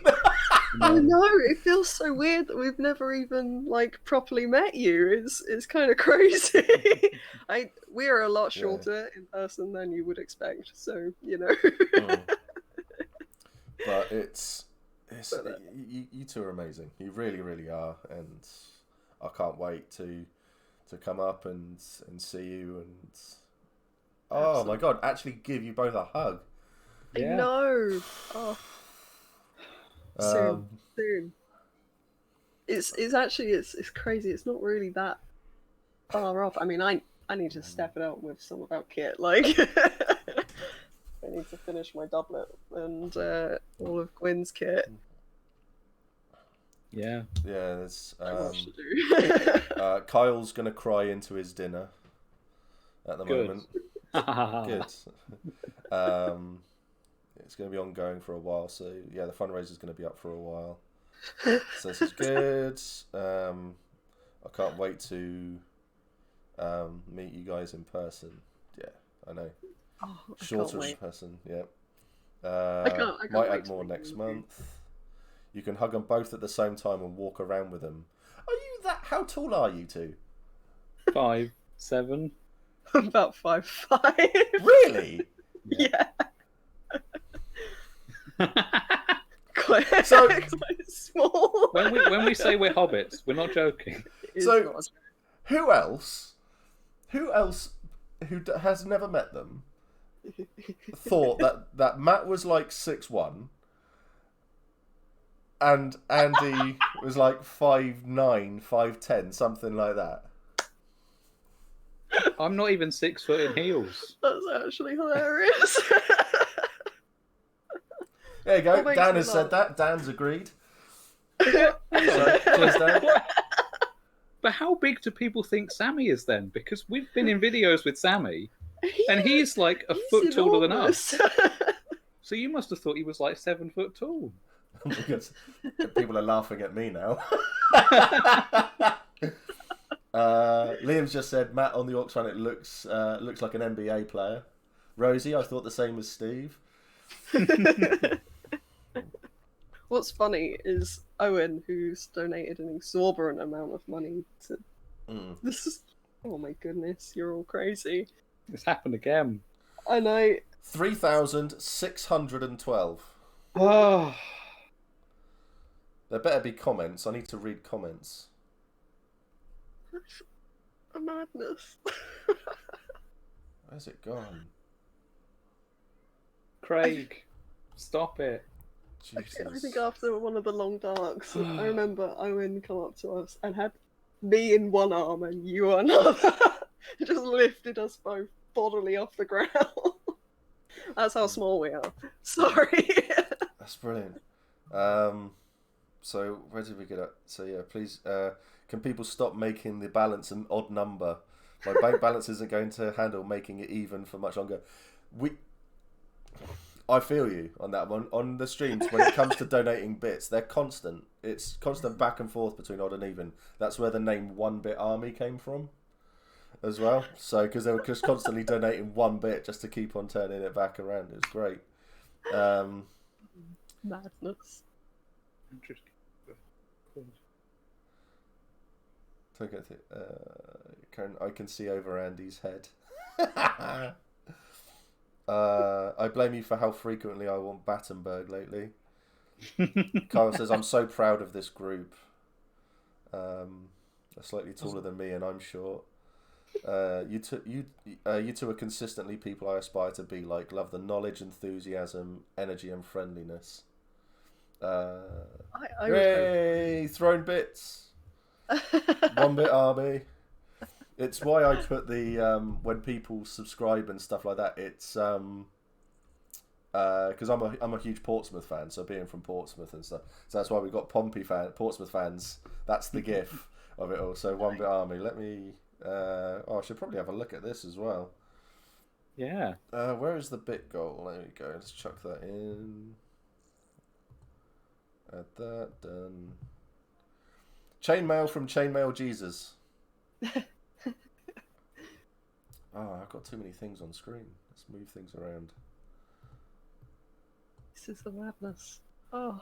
So yeah, 4,212. So we're 40. Oh no, we need 50,000 bits. No, that's not your donation. Okay, I was going to say. That's my bits. I missed something. That's my bits. That is. So yeah, for the bits, we're at 4,212. That's amazing. That's incredible. Well. So this is. We're at 4,313 bits. Thank you, Becca. So yeah, so when that gets full, so that's Matt's payday. That one. Touch my bitties. Touch my bitties. Yes, indeed. So yeah, so there's loads of stuff going on. Dan throwing more bits. So yeah, so this is for the people who don't watch, haven't watched me before. Basically, these bits, this is part of a giveaway that we do. We do big giveaways now. So the last one we did was a 4-meter bell tent, and we gave it away to a brand new player. So this one is buying a custom set of chainmail off of Armchair Armories. So we're helping traders out, essentially. Another 100 bits.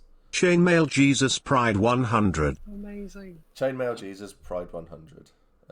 Before I just tried making it all threes, but other people added at the same time. Yeah. And then it's all the bits. Oh, we got a hype train going on. Yay, hype train. What? Sorry, I don't entirely understand what the hype train is. What is the hype train? Tell me. There are 5 levels of hype train when you donate bits, subscribe. So basically it builds up. So normally you only see the really big streamers get to a level 5 hype train. We've done it. We've done a level 5 hype train. So excellent. We are. So you look at streamers who are 200. This is all I've got now. Okay, great. Thank you, Becca. Thank you. So yeah, so basically, when it gets to PogChamp, we did it, boys. Get your big old bitties out. so basically, with the bits, when it gets to like halfway through the month, it all pays out. Twitch will pay out. So if that's 500 quid, then it means I then will have 500 quid turn up, and then it was just like, there we go. It's nice. It's there. So currently we're at 52 quid on that. So we're doing well. Hype train for Pride. That's amazing. So yeah, so it all helps that. So I mean, this is all stuff that's obviously going into Armchair Armories.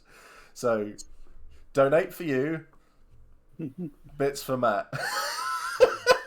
So, but yeah, we are really here for Andy and stuff like that. But yeah, that's the sort of thing that we do as well. So get your bitties out, then check the GoFundMe above. Definitely. Yeah, the GoFundMe. Let's have a refresh of that one. 3,612. Holy shit, Kai. Kai's just donated 100 quid. Oh my god! Thank you so much, Kai. Thank you. That's I've been trying to keep up with the thank you messages on GoFundMe and kind of failing miserably. We're doing well. I'm getting there. It's only showing a certain amount as well. Let's keep going down, see if there are more down there. No. It says there are 20, but it's only showing 19. Oh no, it's appeared now. So yeah, Craig with much love. Yeah, 3,612. Jeez. Kai said, I wish you the best of luck, Andy. Nice. Thank you so much. That's really cool. Oh wow, this is a doggo bit or a bit of a doggo. How delightful. Oh yeah, donate as well if you can. The biggest thank you the biggest thank you you can give the people who have donated is to live your life as you and be happy. Well said, Beef. Beef Oddie. Thank you, Craig. Oh, is that Craig, is it? Excellent. Yeah, definitely. Well said, Craig. Really well said. I will say, like, Craig does red hatting and is usually directing us in, and every time I'm like, okay, no, we have to stop here to hug Craig. We've got to stop. We've got to block the traffic. We've got to cause a problem for them. Get out the van. Give them a hug. Absolutely. Hold everyone up, and then get back in and go. It's a dark day when Craig is not the first person I give a hug to at Empire. No, this is, yeah, this whole day's been amazing, and yeah, there's nothing you can really say, is it? Is there with all of this, all the support that you've been shown, all the love that you've been shown? This has been truly amazing. So, the bonus for me here is because where the power died briefly and cut out everything for me halfway through the stream. So my average is going to be amazing now because the numbers two streams and both of the numbers are really, really high. People in chat, if you're in Discord now, tell everybody in chat to fucking get in the stream now. Boost this number. I'm coming for Twitch partner. That's what I'm after. I mean, we've had a fairly steady, between 40 and 60 viewers for the whole day. We've been hovering around 53 all day. We're currently at 59, so we're doing well. Karen said, "You can cry. It's okay." I will. I will cry. Seeing Andy's joy is warming my cold black heart, says Smo. Oh. I don't believe for 1 second that Smo has a black heart. No, I don't either. I'm calling bullshit there. Yeah, me too. I've met Smo. Several... They are delightful. Everybody's commenting on the Discord now and just telling everybody to get in the... I'm causing people to spam my own Discord. This is amazing. No, I love having Smo in chat. She summed up with some amazing thing. Like the Women in LARP one, her comments were spot on. Absolutely spot on. They were really, really good. So yeah, I love having Smo in chat. She always hits the nail on the head and that. So, and I normally have the names and pronouns and stuff. I do apologise to everybody for not having them because it would be a ball ache to constantly change it. I think I'd have had to change it like 6 times so far today. So I admit I haven't bothered today. So I do apologise for that. Don't worry. All good. If we can't get Smo, then grab Sam instead. I don't understand what that means. Okay. Rosie's been here the whole time. So, yeah. This is amazing. So, how are you going to celebrate this evening? What are you when all this is done? So, in 15 minutes, when we're done, Well, I've just been told to refresh GoFundMe. Oh. 3,712. Wow. Oh, I think that's Kai's 100 just going on. oh, Or is that a second 100? Oh, either way, thank you, everyone. thank you, everyone. That's Yeah, a madness. Yeah. 3,700. Oh, more people throwing bits. That's awesome. Someone's gifted a tier 1 sub to Abby. I think crying is probably going to happen. Then I would recommend ice cream, said Smo. Well, I have a McDonald's milkshake in the fridge because I couldn't do a McFlurry and a milkshake at the same time. Captain the Andrew, I just got a security warning from my bank because I vented so much money they thought I had been scammed. I love you all enough to actually talk to a bank.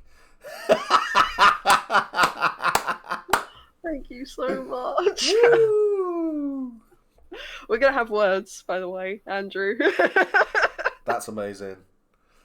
That's That was so a cool. Crazy amount of money. Are you sure? That's so cool. Everyone's done amazing. They really, really have. And there aren't words. Let's face it. No, I'm lost. I can only say thank you repeatedly and often. And Sammy's watching me like, what are you? I'm feeling the judgment coming. For all we know, Sammy is currently filming like the candid behind the scenes. That just Excellent. But yeah, if just to say to we're up to 64 people now. That's amazing.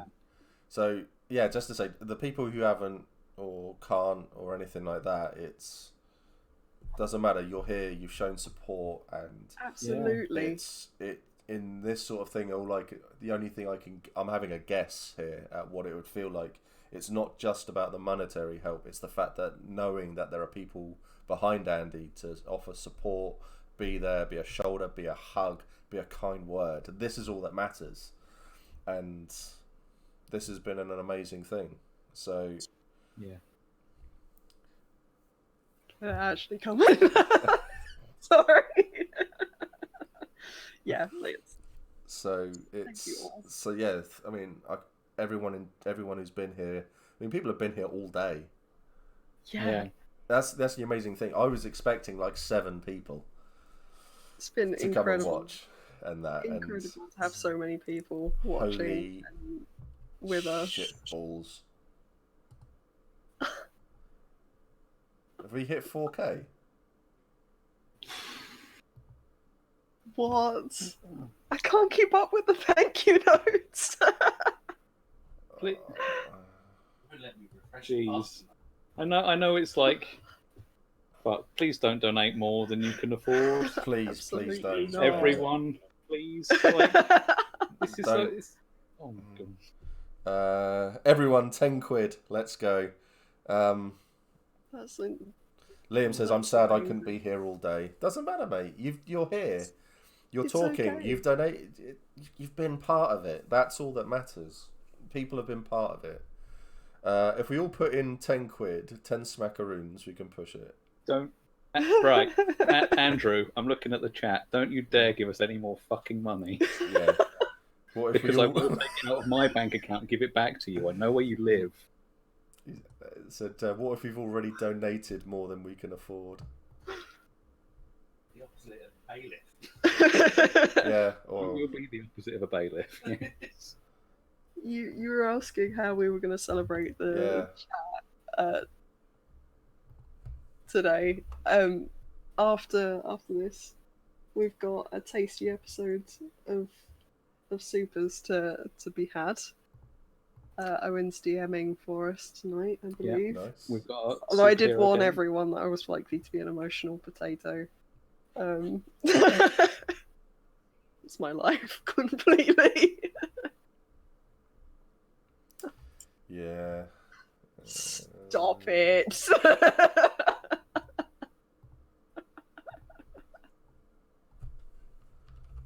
Sorry, I'm just. So we know what you're up to. Kebab and sleep, right? Kebab, beer, sleep, probably for me. Yeah. And that one.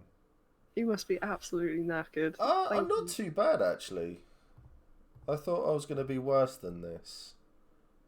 Is this the point where like you're gonna wind up retreating for like the next 3 days and not speaking to anyone? Nah.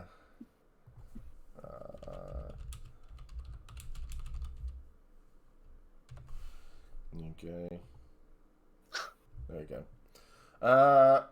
Right, so 3,822 you're currently sat at. You've had a £10 donation and a comment from a Steve Howell. So yeah, so I just chucked in a tenner for you, so that's pretty much all I can afford. So, but yeah, it's not much, but I can help. You've already helped a crazy amount. Oh, look at this. Steve says much love to you. Oh, thank you, Steve. Shut up. Don't say nice things. And he is tonight the emotional party potato. I really am. Andrew's put in 30 to cover for some people who may not be able to pay. That's amazing. Andrew. Thanks. Andrew, we need to talk. Have you considered donating like an Xbox Series X to Hefty Yeti? Oh. Actually, I don't know if Andrew will be up for it, but he's not come to Empire yet. He's a new player. Ooh. So a reverse Q&A with Andrew, I think, would be really cool. Yeah, absolutely. Mum Kaz is in the chat. Oh dear. That's Mum's the word for you. That's awesome. Mother Kaz is here. Yeah, I've got there's a few people who have shown interest in doing the reverse Q&As because they're a lot of fun to do. So Yeah. and there's a guy from Sweden, casual gamer guy. I was going to ask him because he literally knows pretty much nothing, and yeah, so it would be good to get people on who don't really know much, and it'll be fantastic. Yeah. Just need to finish my banner for a cool backdrop and I'd happy come on, though I might actually terms of service Steve if I'm not careful. Well, yeah, don't do that. Don't do that. I think the closest I've received one warning off of Twitch, and that was for alcohol abuse. Whoops. So, and that wasn't even me. That wasn't even me. So. Oh, look, Owen. Oh, and Dad's there as well. Oh, as well. Thank Hi, you. Dad. Hi, Dad. Hi. Hi, Dad. Yeah. So you got Mum and Dad. That's awesome. I love that they're also sharing. Just like us, they're sharing an account. Yeah. Hello, It is- Hello, Mr. Matt's dad. It is the Kaz family way. Only have one thing for everyone when you don't need to have. Don't have one each. Let's not want that. Exactly. No, no doubt, no Curtis. It wasn't for Justin's partner. I don't know if you saw what she did on stream.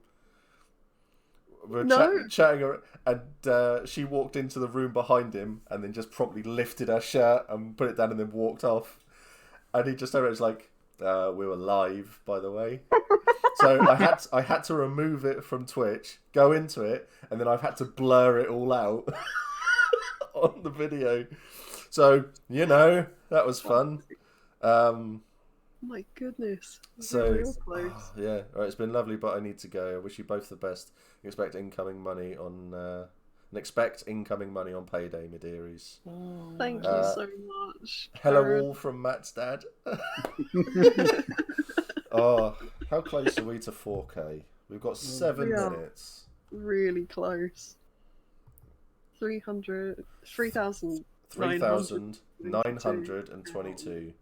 Oh, Gigi's donated 15. This is amazing. Thank you so much. I should probably put that back up. There you go. 3,922. So 78 quid. I had to do quick maths there. Take care, Di. Oh, my brain didn't even try. I'm not even gonna lie. There was no No. way I was gonna manage that. 78 quid. Amazing. 78 quid. That's awesome. resisting giving more student loan from Becca there as well. This is amazing. This is amazing. This is the sort of stuff that you only see like happen on like big streams and stuff like that, where they're going, yeah, we need to raise money for this, and it's like, here's a couple of grand here and there, and it's just like, yeah, this is amazing. That's basically, we basically put a £2,000 dent in my ability to save for actual top surgery. So Yeah. Thank you all. So this is amazing. Andrew says, I'm going to have to dash off because there's been an incident with a parcel full of polystyrene, but we'll keep this on in the background. Also, I'm generally not able to polish off the 4K. I can hear the bailiffs outside. You've given so much, man. I've sent Sammy around. He's got wads of cash. It's coming through the letterbox. Yeah, We're having words tomorrow. Of course you are. You're more intimidating than us. Because everyone thinks you're 7 foot tall. That's why, Sammy. Without shoes. Without heels. But yeah, Sammy's not intimidating. I've seen what he looks like. Yeah. Even in an orc mask. You've seen the banner with his cutesy eyes. Yeah. You got kawaii eyes. Oh, but it's not my it's not our kawaii eyes ball. it's not our 6 foot kawaii our waifu with a pickaxe though, is it? Let's face it. Oh, true. Pickaxe waifu. So hot.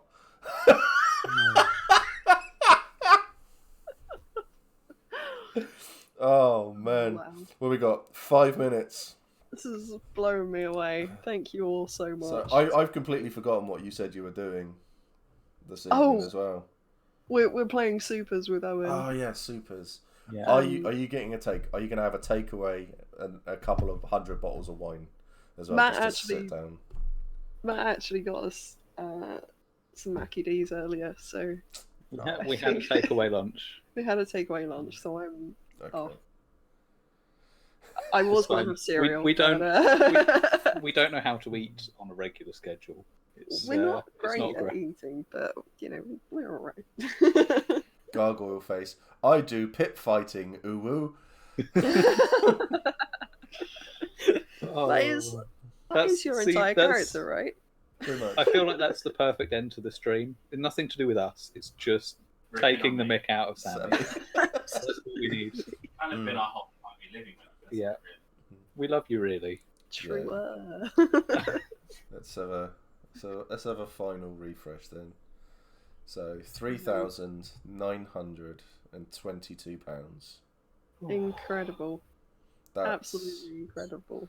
That's where we have finished on. What a number to end on. That's astounding. So, it's nearly it's 11 hours now. This stream has been going on for 11 hours. 11 hours of streaming. I thank you so much. I'm emotional. I'm so emotional.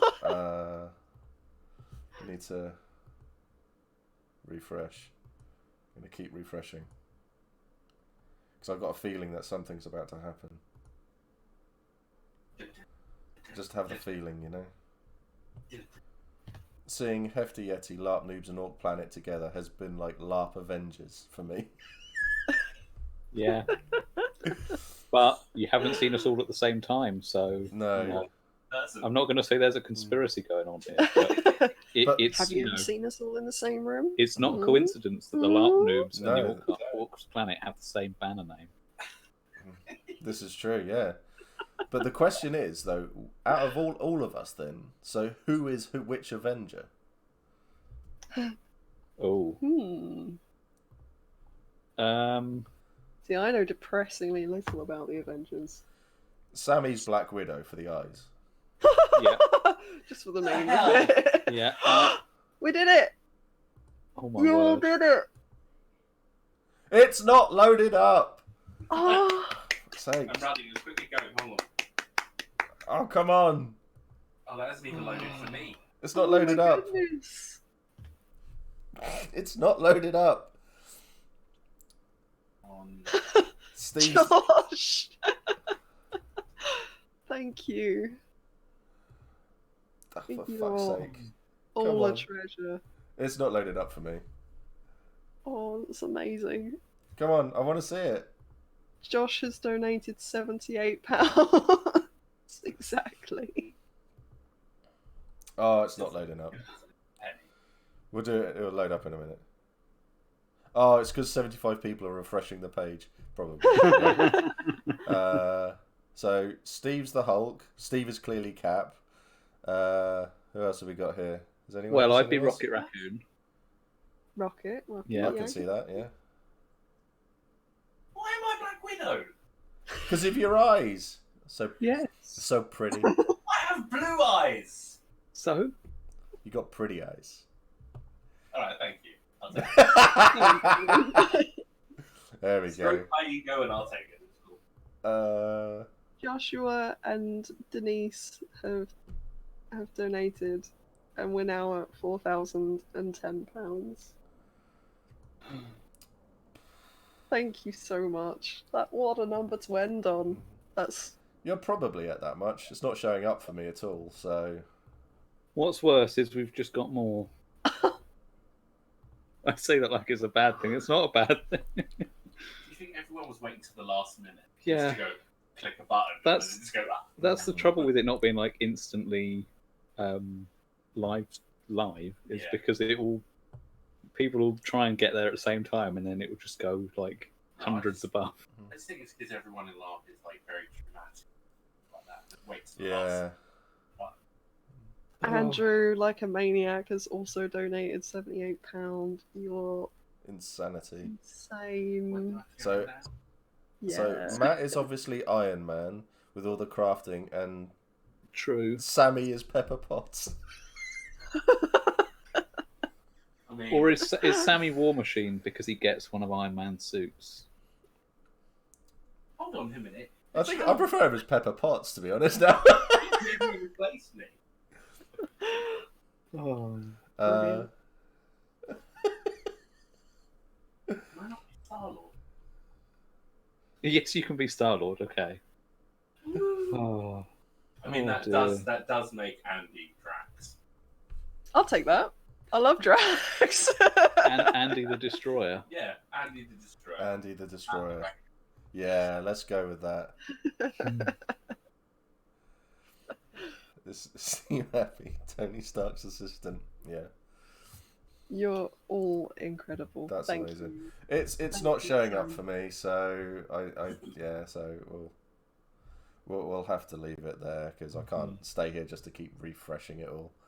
But so yeah, So 4,100 was it in the end?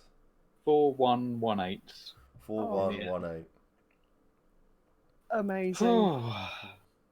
Thank you all That's so much. amazing. So cool. I will be responding to you all individually, as I have been throughout the day. So 11 hours of streaming and a wonderful, wonderful game. Batshit crazy, tall, 8-foot tall pickaxe woman waifu. And now we're here. Over $4,000. What else can we say? I'm astounded. Me too. Thank you. Thank you for running this. Thank you for everyone who's shared, donated, everybody who's been here with us today. You've. Oh. Have you just seen Gargle Face's comment there? Now we queer.